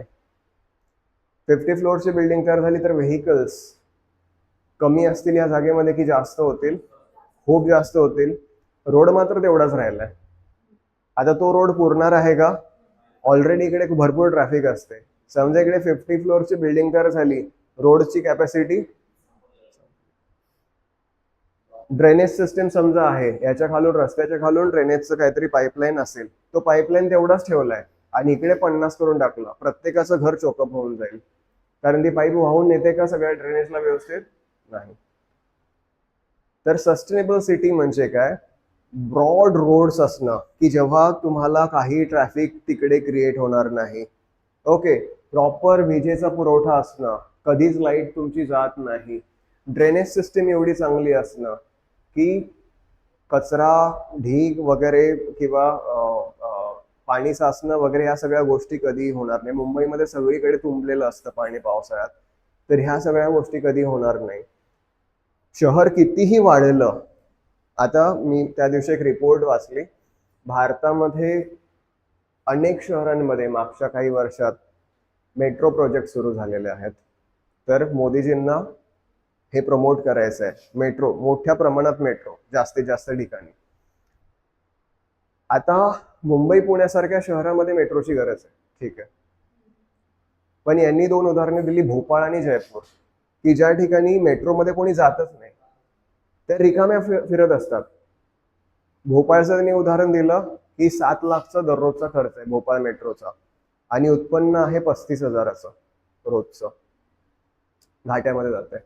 म्हणजे ते मेट्रो सुरू करायला पाहिजे होती का असं आपल्याला वाटतं. पण हे लोक आजचा विचार नाही करत आहेत. आता हा पुढचा, आता मुंबईमध्ये मेट्रो बनवायला घेतलीये, पण ती सहज पटकन बांधून होते का? जागाच नाहीये. बांधायचा प्रयत्न करताय, ट्रॅफिक होऊन जाते भरपूर. तेच भोपाळ आणि जयपूरमध्ये आत्ताच मेट्रो बनवून ठेवली आहे. शहर वाढू दे ना, लोकसंख्या वाढू दे ना, काही हरकत नाही. सस्टेनेबल सिटी, मेट्रो तुम्ही अवेलेबल करून दिलेली आहे ऑलरेडी. लोकांना वाहतुकीचा काही प्रॉब्लेम येणार आहे का? नाही. मुंबईची सुद्धा ही प्लॅनिंग आधीच झाली पाहिजे होती, परंतु आपलं प्लॅनिंग झालं नाही. ओके, पुण्याची सुद्धा व्हायला पाहिजे होती, महाराष्ट्रामध्ये किंवा भारतातल्या भरपूर ठिकाणची व्हायला पाहिजे होती, जी झाली नाही. Okay, so that is sustainable city. तर त्या गावाची प्रगती भरपूर झाली, त्या मुलीच्या त्या कंपनीने केली, सस्टेनेबल सिटी तयार झाली. आता सिटी तयार झाल्यानंतर मोठ्या प्रमाणात मग लोक फास्ट फूडकडे वळाले. ओके, मग बर्गर खाणं असो, चायनीज खाणं असो, अजून काही खाणं असो वगैरे, हे खूप मोठ्या प्रमाणात वाढलं. तो खूप खुश झाला. ओके, पण रिस्पॉन्सिबल कन्झम्पशन आणि प्रोडक्शन इम्पॉर्टंट आहे. तर तुम्ही जे पण कन्झ्युम करताय तिथे सुद्धा तुम्हाला जबाबदारी घेतली पाहिजे की तुम्ही किती प्रोड्यूस करताय, काय प्रोड्यूस करताय, हे तुम्ही चेक केलं पाहिजे. काय कन्झ्युम करताय हे बघितलं पाहिजे. फॉर एक्झाम्पल की भारतामध्ये तर एवढ्या प्रमाणात नाही, चला ठीक आहे, पण अमेरिका किंवा युरोपमधल्या काही देशांमध्ये बीफ मोठ्या प्रमाणात खातात.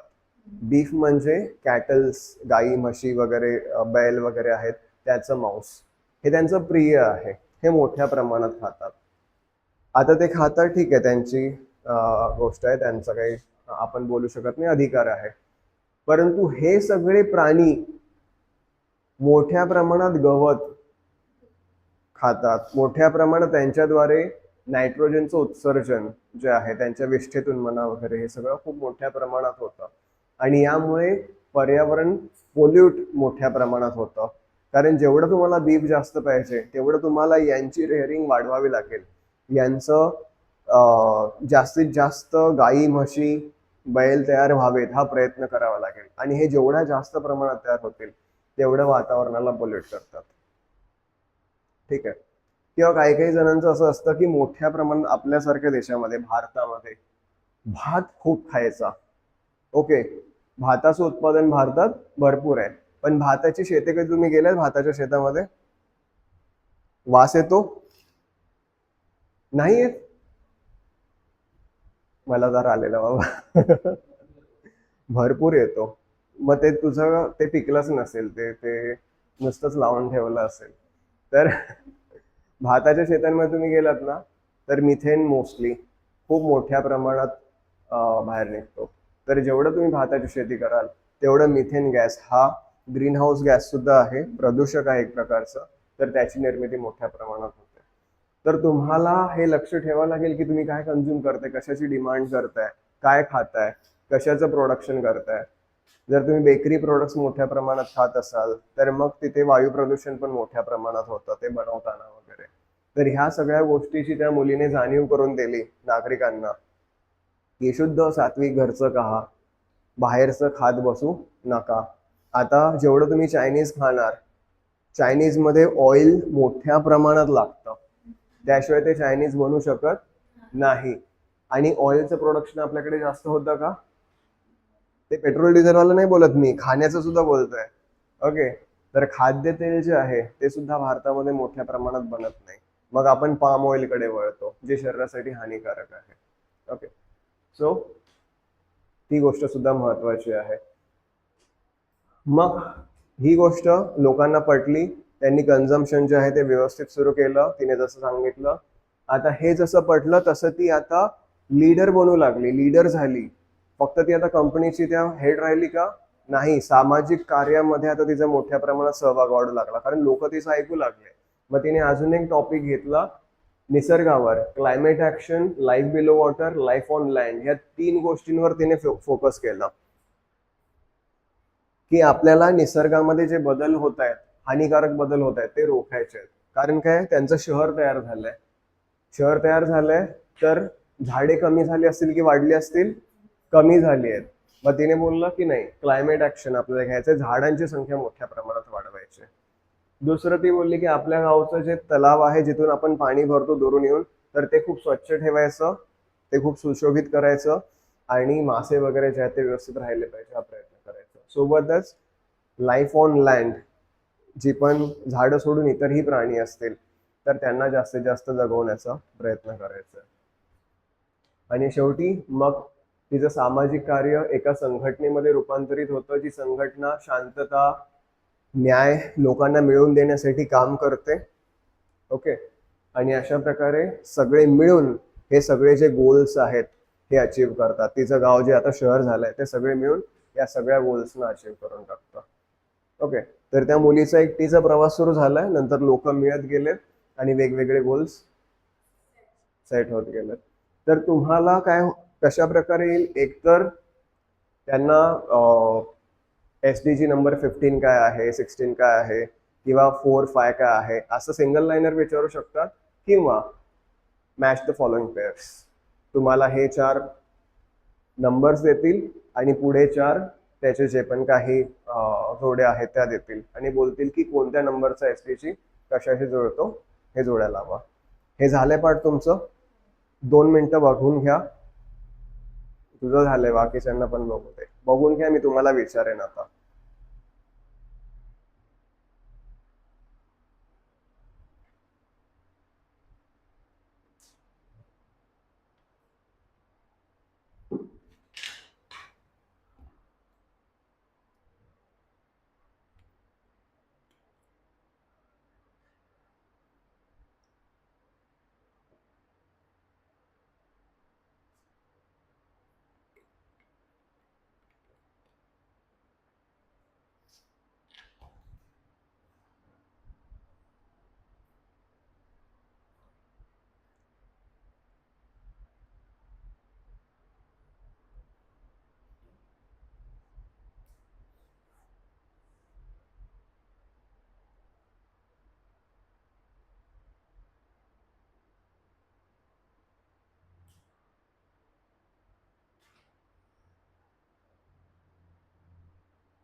सांग.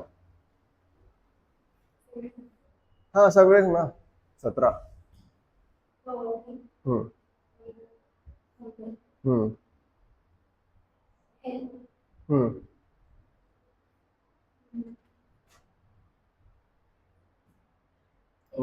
हा, ठीक आहे. हम्म. 5 झाले, व्हेरी गुड. पहिला डप्पा पार. दुसरा आता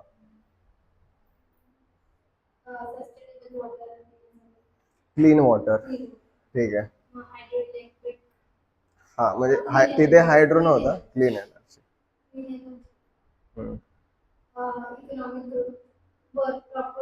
डिसेंट वर्क. Very good. अजून इनोव्हेशन इन्फ्रास्ट्रक्चर आणि last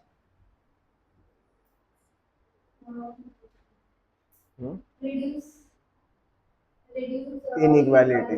reduce inequality. Very good. 10 झाले, शेवटचे 7 आता. Sustainable cities. Very good. 12 proper consumption. बरोबर आहे. 13, 14, 15 climate action. Life below water. आणि 15 life on land. Very good. 16, 17 peace, justice, आणि शेवटचं पार्टनरशिप. पार्टनरशिप. Very good. अजून कोणाला येतं? सगळं कोणालाच नाही येत? येत? बरं, ठीक आहे. तू पहिले 5 सांग. हम्म. हम्म. हम्म. नाही नाही, पॉवर्टी हेल्थ नंतर वेगळा. पॉवर्टी नंतर काय बोललीस तू? हंगर आहे hunger. Poverty, hunger, health,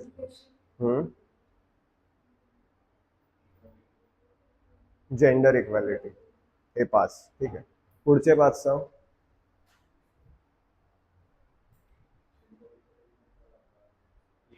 water,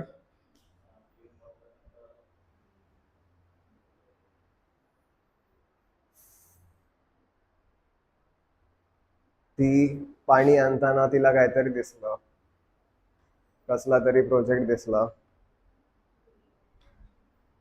clean energy. ठीक आहे, clean energy. Okay.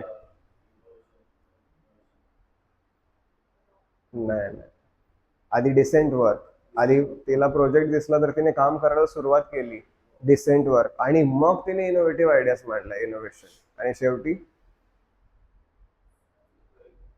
Equality.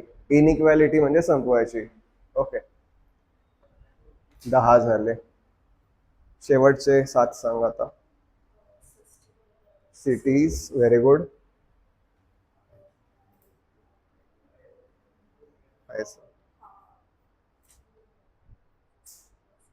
Proper consumption बोलून टाक. ठीक आहे. त्यानंतर 3 सलग बोल होते बघ.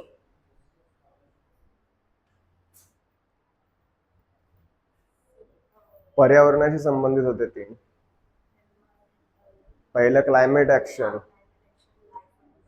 वॉटर, लँड, आणि शेवटचे 2.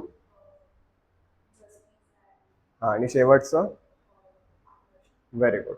हा हा, बोल.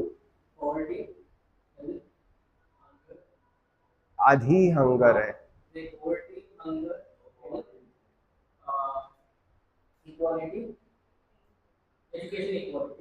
ठीक आहे.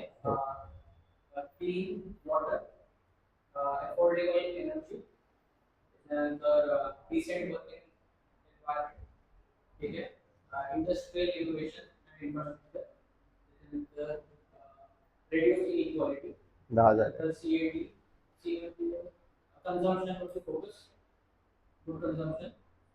आधी सस्टेनेबल सिटीज आहे, सिटीज, त्यानंतर मग कन्झम्पशन.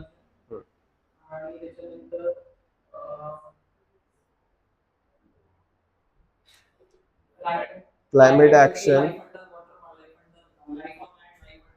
पहिले लाईफ अंडर वॉटर, मग लाईफ ऑन लँड,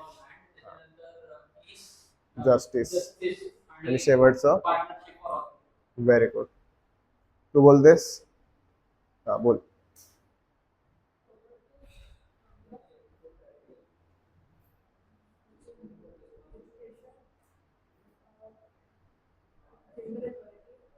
आधी हेल्थ, मग एज्युकेशन.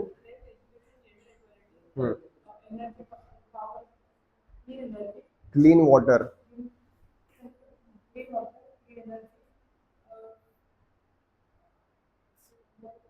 Decent work.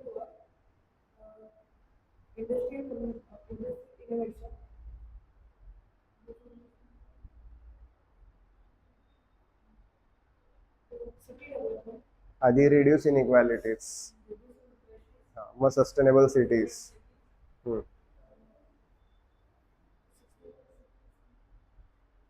खायचं काय आहे? फूड आहे खायचं, ठीक आहे, पण कन्झम्पशन असं प्रॉपर कन्झम्पशन झालं पाहिजे तो. हा. त्यानंतर 3 एन्व्हायरमेंटशी रिलेटेड आहेत बघ. Climate action, life under water, on land, शेवटचे 2.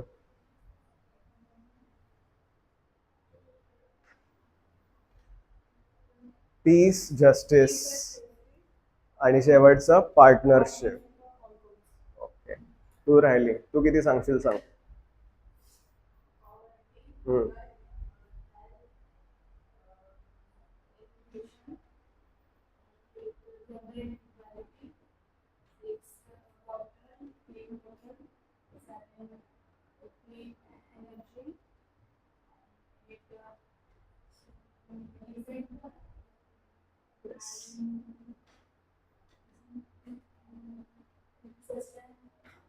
Innovation,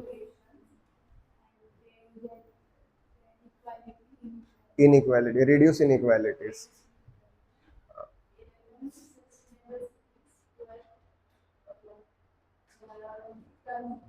consumption, climate action,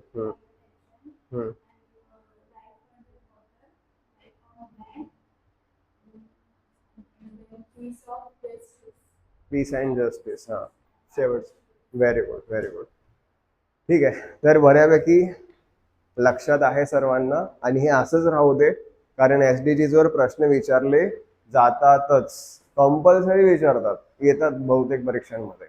okay, त्यानंतर आपल्याला बघायचं डेप्रिव्हेशन, वंचितता. आता ही मुलगी आहे, तुझं नाव काय? शर्वरी आहे. हिच्याकडे खूप पैसा आहे. हसताय काय? खरंच पैसा आहे समजा तिच्याकडे. ओके, खूप पैसा आहे. आता ही एखाद्या हॉटेलमध्ये जाते, पैसा भरपूर आहे, ही पे करू शकते की नाही? येस. त्या हॉटेलमध्ये जाते, परंतु तिला अडवलं जातं, तू नाही येऊ शकत. ती बोलते की तुमचं जे पण बिल येईल आधीच पैसे घ्या हवं तर, पण मला यायचं आहे नाही. याचं कारण काय दिलं जातं? एकतर ते हॉटेल इंडियनसाठी नाहीये, किंवा ते महिलांसाठी नाहीये, किंवा कास्टिझम असेल तर कास्टसाठी नाहीये, रिलीजियस काहीतरी असेल तर यांच्यासाठी त्यांच्यासाठी नाहीये. अशा कोणत्याही कारणामुळे हिला प्रवेश दिला जात नाही. तर वंचितता म्हणजे काय? ती गोष्ट मिळवण्याची तुमच्याकडे शक्ती असते की नाही? येस, तुमच्याकडे असते, परंतु समाजाने या प्रकारे सगळं स्ट्रक्चर बनवलंय की तुम्हाला वंचित ठेवलं जातं, तुम्हाला ते मिळू दिलं जात नाही.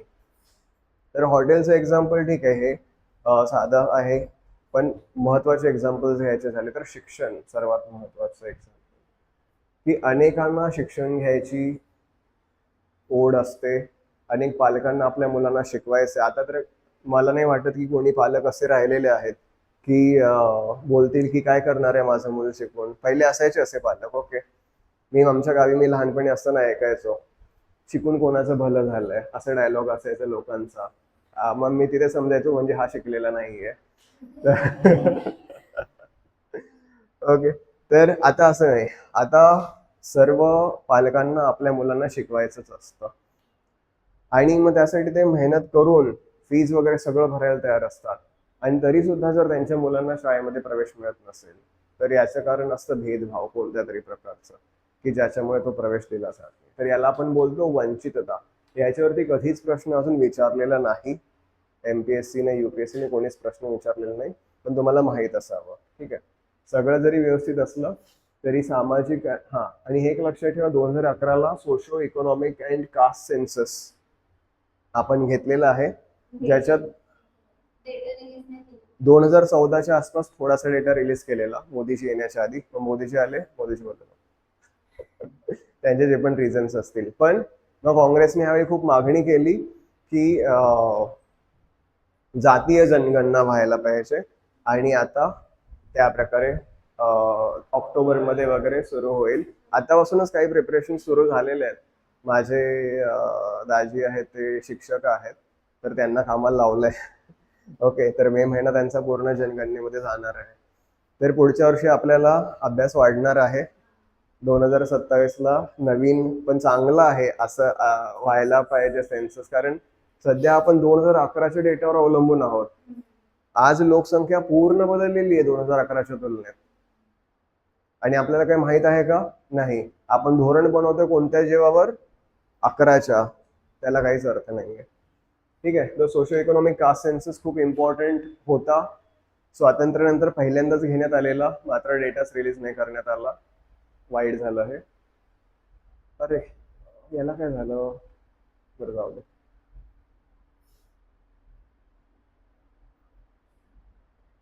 या काही कमिटीज आहेत, पण त्याच्या आधी ते का डिस्प्ले झालं नाही बघायला लागेल. त्याच्यामध्ये काही गोष्टी मी दिलेल्या होत्या.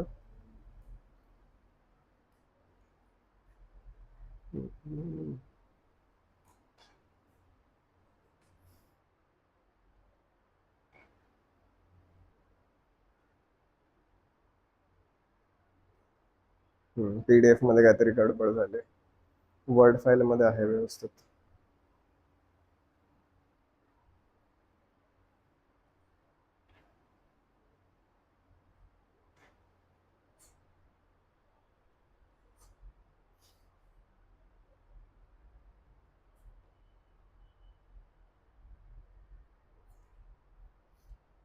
ठीक आहे.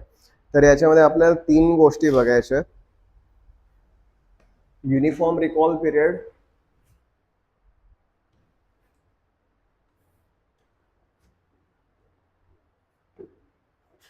मिक्स रिकॉल पिरियड आणि मॉडिफाईड मिक्स रिकॉल पिरियड. आता दारिद्र्य आपण बोलतो की आपल्याला वस्तू जर घेता येत नाही, आपल्याकडे तेवढा पैसा नाही, तर आपण गरीब आहोत. ठीक आहे. आता समजा शर्वरी ना, शर्वरीकडे 500 रुपये आहेत आणि श्रुतीकडे 100 रुपये आहेत.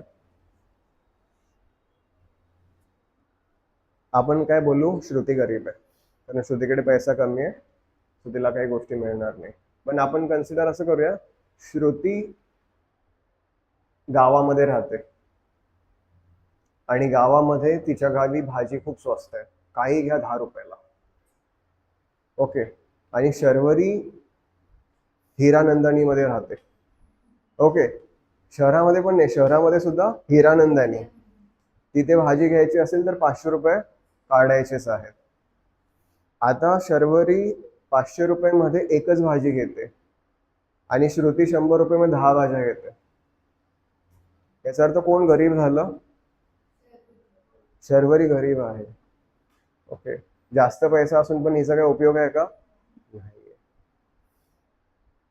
तर दारिद्र्य फक्त डिपेंड हे नाही करत की लोक किती कमावत आहेत, दारिद्र्य ह्यावर पण डिपेंड करतं की वस्तू किती महाग आहेत, वस्तू त्यांना घेण्यायोग्य आहेत की नाही आहेत. ओके. आपण last time purchasing poverty purchasing हा पॉवर पॅरिटी काढलेला, हा PPP पर्चेसिंग पॉवर पॅरिटी बघितलेलं. तर त्याच्यामध्ये आपण दुसरा देश आणि आपला देश याचं कंपॅरिझन बघितलेलं की तेवढ्याच रुपयामध्ये कोणाची पर्चेसिंग पॉवर जी आहे ती जास्त आहे. ठीक आहे.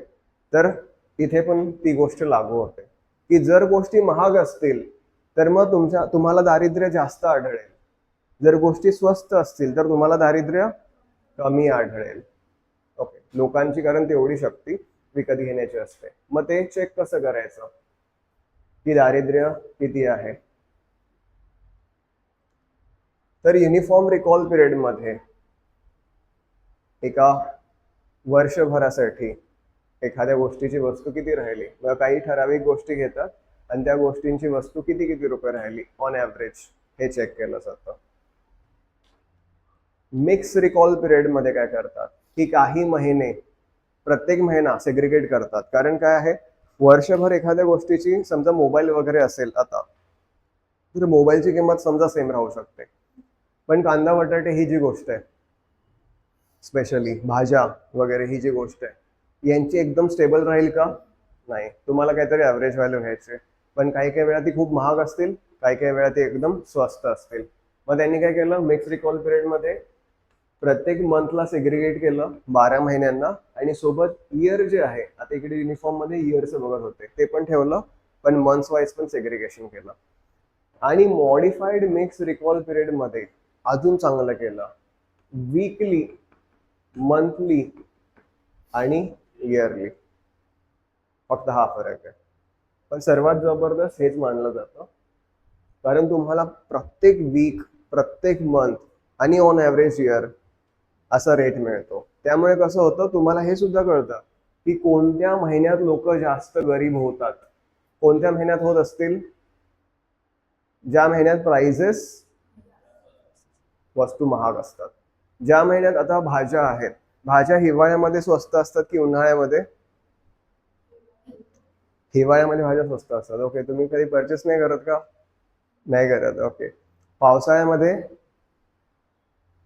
महाग असतात, महाग असतात. तुम्ही असं कन्सिडर करा पाऊस पडला म्हणजे भाज्या आल्या वगैरे, नाही. पावसामुळे उलट खराब होतात, खराब होतात. तर पावसाळ्यामध्ये भाज्या महाग असतात, उन्हाळ्यामध्ये महाग असतात, हिवाळ्यामध्ये मात्र भाज्या खूप स्वस्त असतात. ओके. तर हिवाळ्यामध्ये गरिबी कमी होऊन जाते, लोकांना परवडण्यासारख्या होतात गोष्टी. आणि उन्हाळ्यामध्ये किंवा पावसाळ्यामध्ये गरिबी वाढते. असं नाही बोलत मी कमी म्हणजे एकदम डिस्ट्रॉय होऊन जाते, असं नाही होत, पण बऱ्यापैकी कमी होते उन्हाळ्यामध्ये. आणि पावसाळ्यामध्ये ती वाढते कारण वस्तू महाग होतात. तर हे आपल्याला हे निर्देशांक जे आहेत, URP, MRP आणि MMRP, हे दर्शवतात. तुम्हाला अपडेट करून PDF पाठवतो, म्हणजे त्याच्यामध्ये व्यवस्थित तुम्हाला बघायला मिळेल. याच्या पुढे कमिटीज काही मी दिलेल्या आहेत. या कमिटीजना तुम्ही आता नाही केलं तर चालेल. 15 मिनिटं राहिलेत. आपण एक काम करूया, मागच्या चॅप्टरचं रिव्हिजन जे आवश्यक आहे तुम्ही केलंय की नाही हे मला कळेल, आणि आजचं थोडंफार.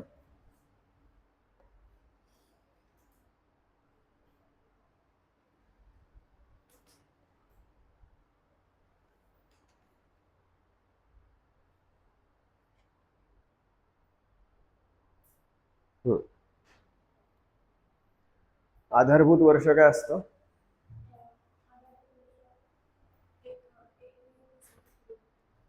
नाही, आधारभूत वर्ष म्हणजे काय? 23 मार्च? तू आर्थिक वर्षाबद्दल काहीतरी बोलतेस. आर्थिक वर्ष जर नाही बोलत आहे मी बोलतोय की आधारभूत म्हणजे बेस इयर काय आहे, कशासाठी असतं आणि काय आहे हे. बरं, तुला दुसऱ्या प्रकारे विचारतो, रिअल GDP कसा काढतात?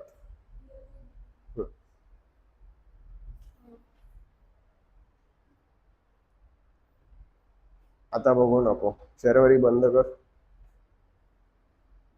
रिअल GDP कसा काढतात नाही माहित. Tejas, real GDP?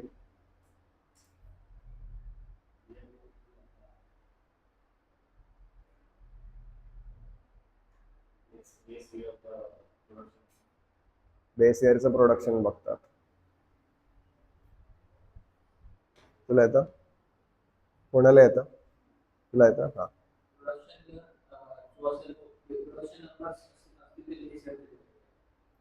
हा.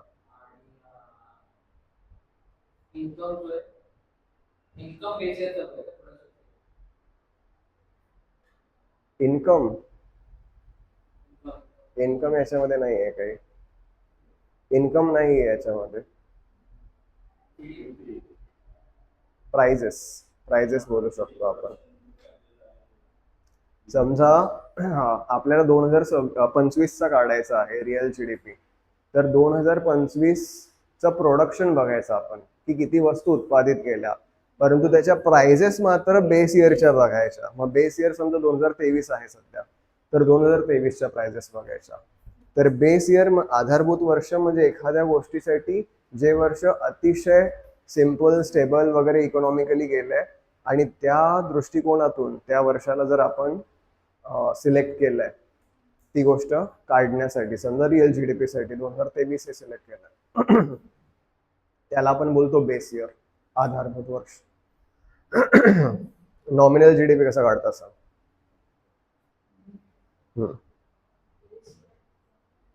नाही, बेस इयर नाही आहे नॉमिनल मध्ये. करंट इयरचं काय?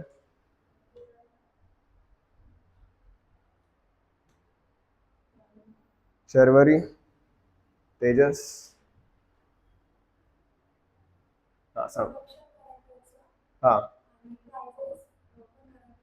ज्या वर्षीचं आपल्याला काढायचं आहे नॉमिनल GDP, त्याच वर्षीचं प्रोडक्शन पण बघायचं आणि प्राइजेस पण बघायच्या. सिंपल, काहीच फरक नाही. ओके, आपलं इकॉनॉमिक इयर काय आहे सध्या?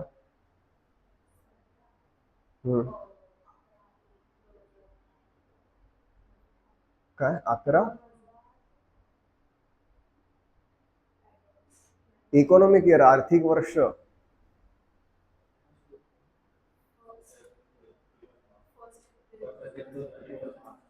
First April to 31 March.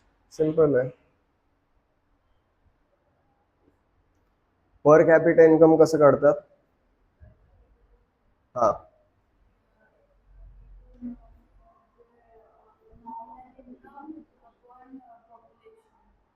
GDP upon population.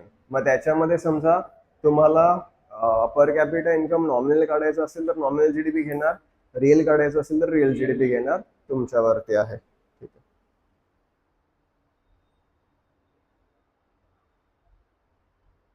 Personal income मध्ये काय ऍड करतात आणि काय मायनस करतात?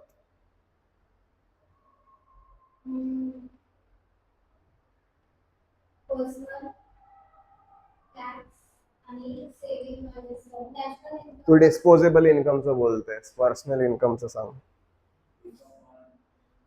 आम ना त्या तिला विचार करू दे. हा येते. हा बोल.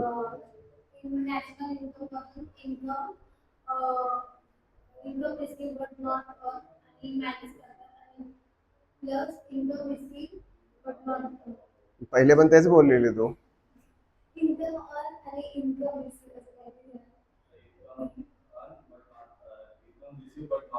ते काय करतात?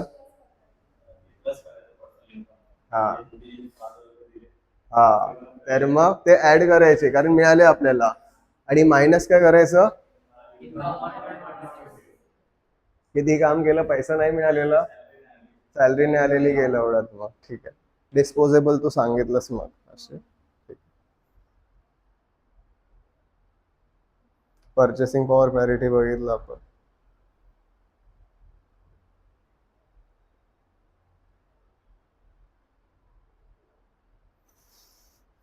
कोण राहिलं? ग्रीन जीडीपी कसा काढतात सांग? कोण काढतं? कोणत्या देशाने काढलेलं पहिले? आपल्या देशाच्या बाजूलाच आहे. आपल्या देशाच्या बाजूलाच आहे ग्रीन जीडीपी काढणारा देश, चायना.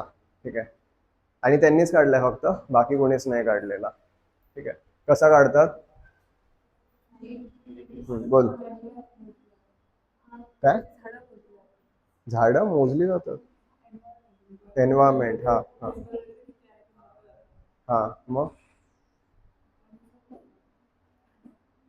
नाही नाही, तसं नाही. हा तू बोल. जीडीपी मायनस आर आहे, मायनस डी आहे. हा, मग आर एन डी काय आहे? ठीक आहे. वने, शेत, जंगल, झाडी. तो शिंदे गटातला कोणतरी बोललेला ना, काय डोंगर काय झाडी, तसं तसं तिथं झालंय. हा, तुला सांगता येईल? नाही. कोणाला सांगता येईल? आर एन डी काय आहे त्याच्यामध्ये? जीडीपी मधून ती बोलली ग्रीन जीडीपी काढण्यासाठी जीडीपी मधून आर एन डी मायनस करायचं, पण आर काय आहे, डी काय आहे?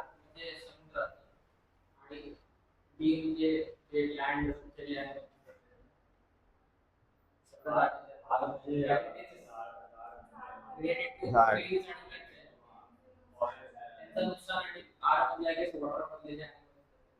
वॉटरचं असं वेगळं नाही दिलं त्यांनी. जे पण पर्यावरणाचं नुकसान करतोय आपण त्यासाठी पैसे जे लागतात ते, आणि जे पोल्युशन आपण करतोय, प्रदूषण जे आपण करतोय, तर ते कमी करण्यासाठीचे पैसे लागतात. तर हे पैसे जे आहेत हे आपण जीडीपी मधून वजा करायचे, तेव्हा आपल्याला ग्रीन जीडीपी जे आहे तो मिळतो. ठीक आहे, तर असंच दोन लक्षात ठेवा. पाण्याखालचं असो वरचं असू दे, कुठलंही असू दे, पर्यावरणाचं नुकसान किती करतोय आपण, झाडे वगैरे किती तोडतोय, त्यांना पूर्वत करण्यासाठीचा खर्च आणि प्रदूषण कमी करण्यासाठी लागणारा खर्च, तो दोन्ही खर्च आपण वजा करायचे जीडीपी मधून.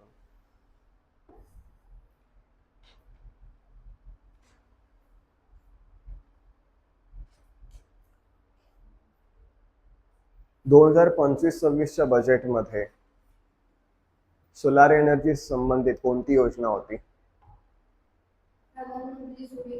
Very good, very good. 25-26च्या बजेटमध्ये कोणत्या प्रकारच्या इकॉनॉमीला पुरस्कृत करण्यात आलं, स्पॉन्सर करण्यात आलं? इकॉनॉमीला.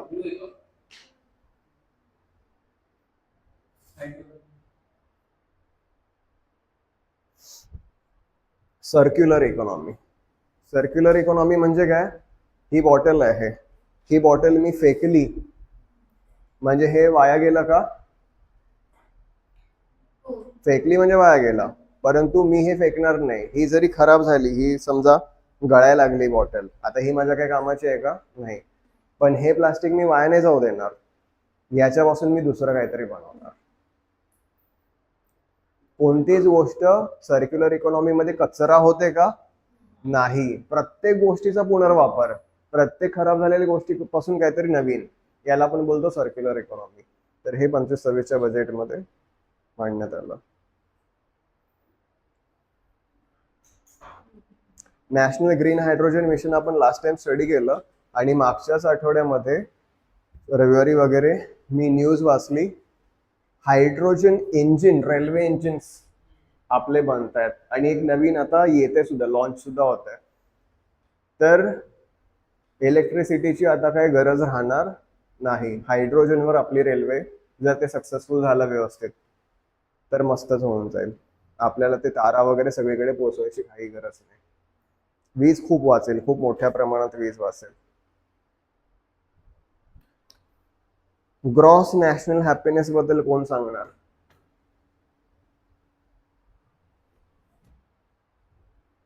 हा बोल.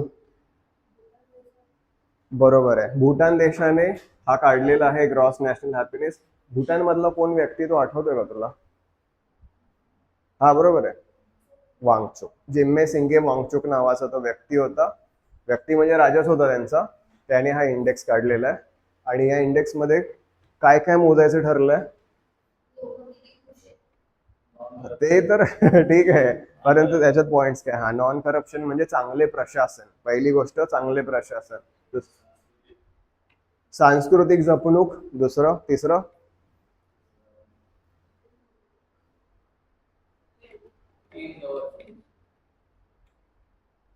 ते प्रशासनामध्ये चाललं.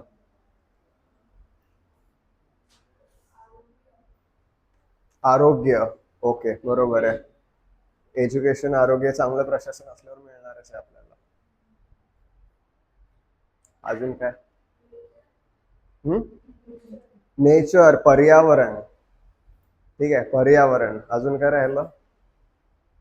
राहिलं का?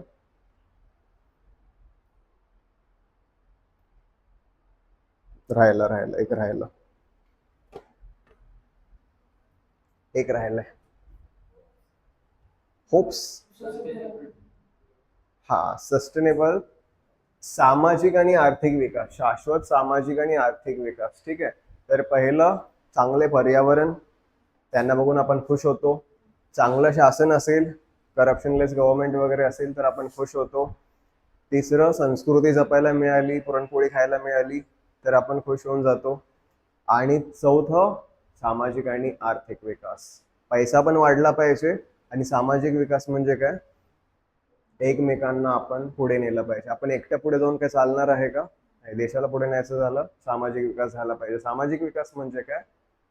सर्वांना संधी मिळणं आपल्या प्रोग्रेसची. कोणालाही वंचितता, हे उपासमार, हे दारिद्र्य, या सगळ्या गोष्टीमध्ये अडकून ठेवायचं आहे का? नाही. आता मग उपासमार, उत्पन्न दारिद्र्य आणि बहुआयामी दारिद्र्य यामध्ये काय फरक आहे? हंगर, इन्कम पॉवर्टी आणि एमपीआय जे आज बघितले, त्याच्यात काय फरक आहे? नाही, भेटलं नाही. हा. हा, 2 वेळ जाऊन खायला व्यवस्थित मिळत नाही, हंगर. दुसरं, इन्कम पॉवर्टी, काय फरक आहे?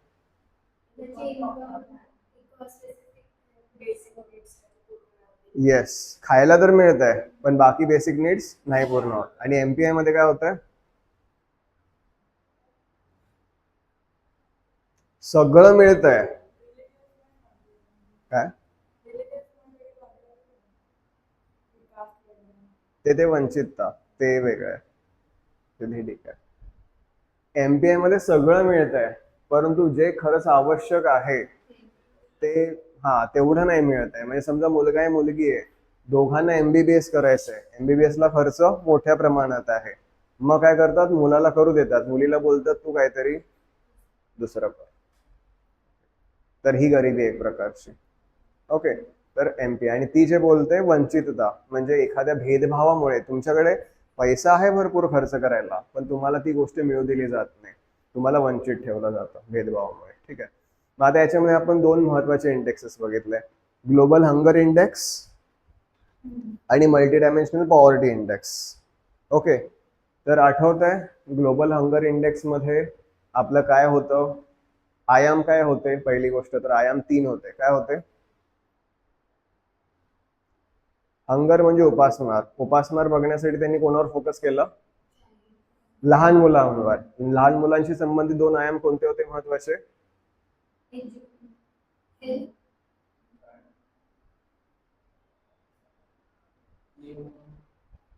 हा हा हा हा मृत्यू, बाल मृत्यू. तर पहिलं होतं बाल मृत्यू, 5 वर्षाच्या खालील मुलांचा मृत्यू. हा, ते त्याच प्रकार होते, न्यूट्रिशनशी रिलेटेड होतं. बाल कुपोषण. बाल कुपोषण मध्ये स्टंटिंग, वेस्टिंग हे दोन प्रकार होते. ओके.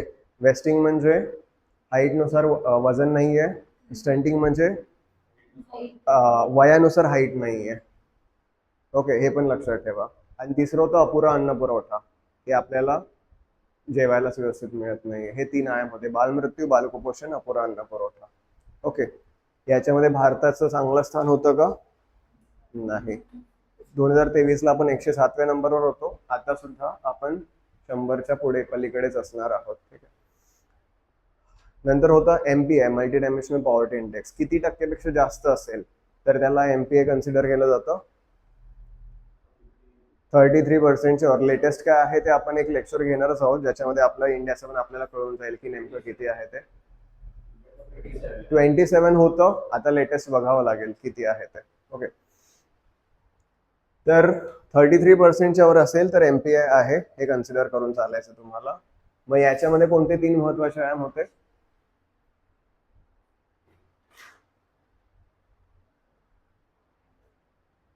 एकतर हंगर इंडेक्स वालच होतं जसं तसं. काय? आरोग्य. आरोग्यामध्ये त्यांनी बघितलेलं पोषण आणि बालमृत्यू किती होतात. तर पहिलं होतं आरोग्य. दुसरं होतं एज्युकेशन, शिक्षण. मग शिक्षणामध्ये 2 होते प्रकार, एक किती वर्ष शिक्षण घेतलंय आणि शाळेतील उपस्थिती किती वर्ष आहे. आणि तिसरं काय होतं? राहणीमान. व्हेरी गुड, राहणीमान होतं. मग राहणीमानामध्ये मग त्याच्यामध्ये खूप सारं होतं, पेयजल, वीज, इंधन, घर, मालमत्ता, या सगळ्या गोष्टी होत्या. ओके. कोण काढतं एमपीआय? युएनडीपी. आणि अजून सोबत कोणतरी होतं, ओपीएच आहे काहीतरी, वरती खाली आहे ना. अरे, सापेक्ष आणि निरपेक्ष राहायला विचारायचं तुम्हाला, बरं झालं. हा, ओपीएच आहे, Oxford poverty and human development initiative. हा, आता सापेक्ष आणि निरपेक्ष मधला फरक सांगा. आधी सांगा, निरपेक्ष दारिद्र्य कसं काढतात? हा, काय खाली असेल? हा, पॉवर्टी लाईन पेक्षा कमी माझं इन्कम आहे, मी गरीब.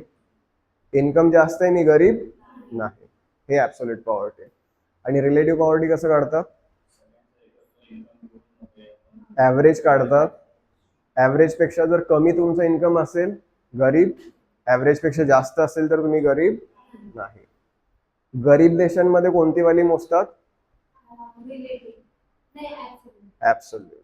गरीब देशांमध्ये ऍब्सोल्यूट काढतात आणि श्रीमंत देशांमध्ये रिलेटिव्ह काढतात. अजून काय राहिलं का? एसडीजी सांगितले तुम्ही, ठीक आहे, तुम्हाला माहित आहे. ओके.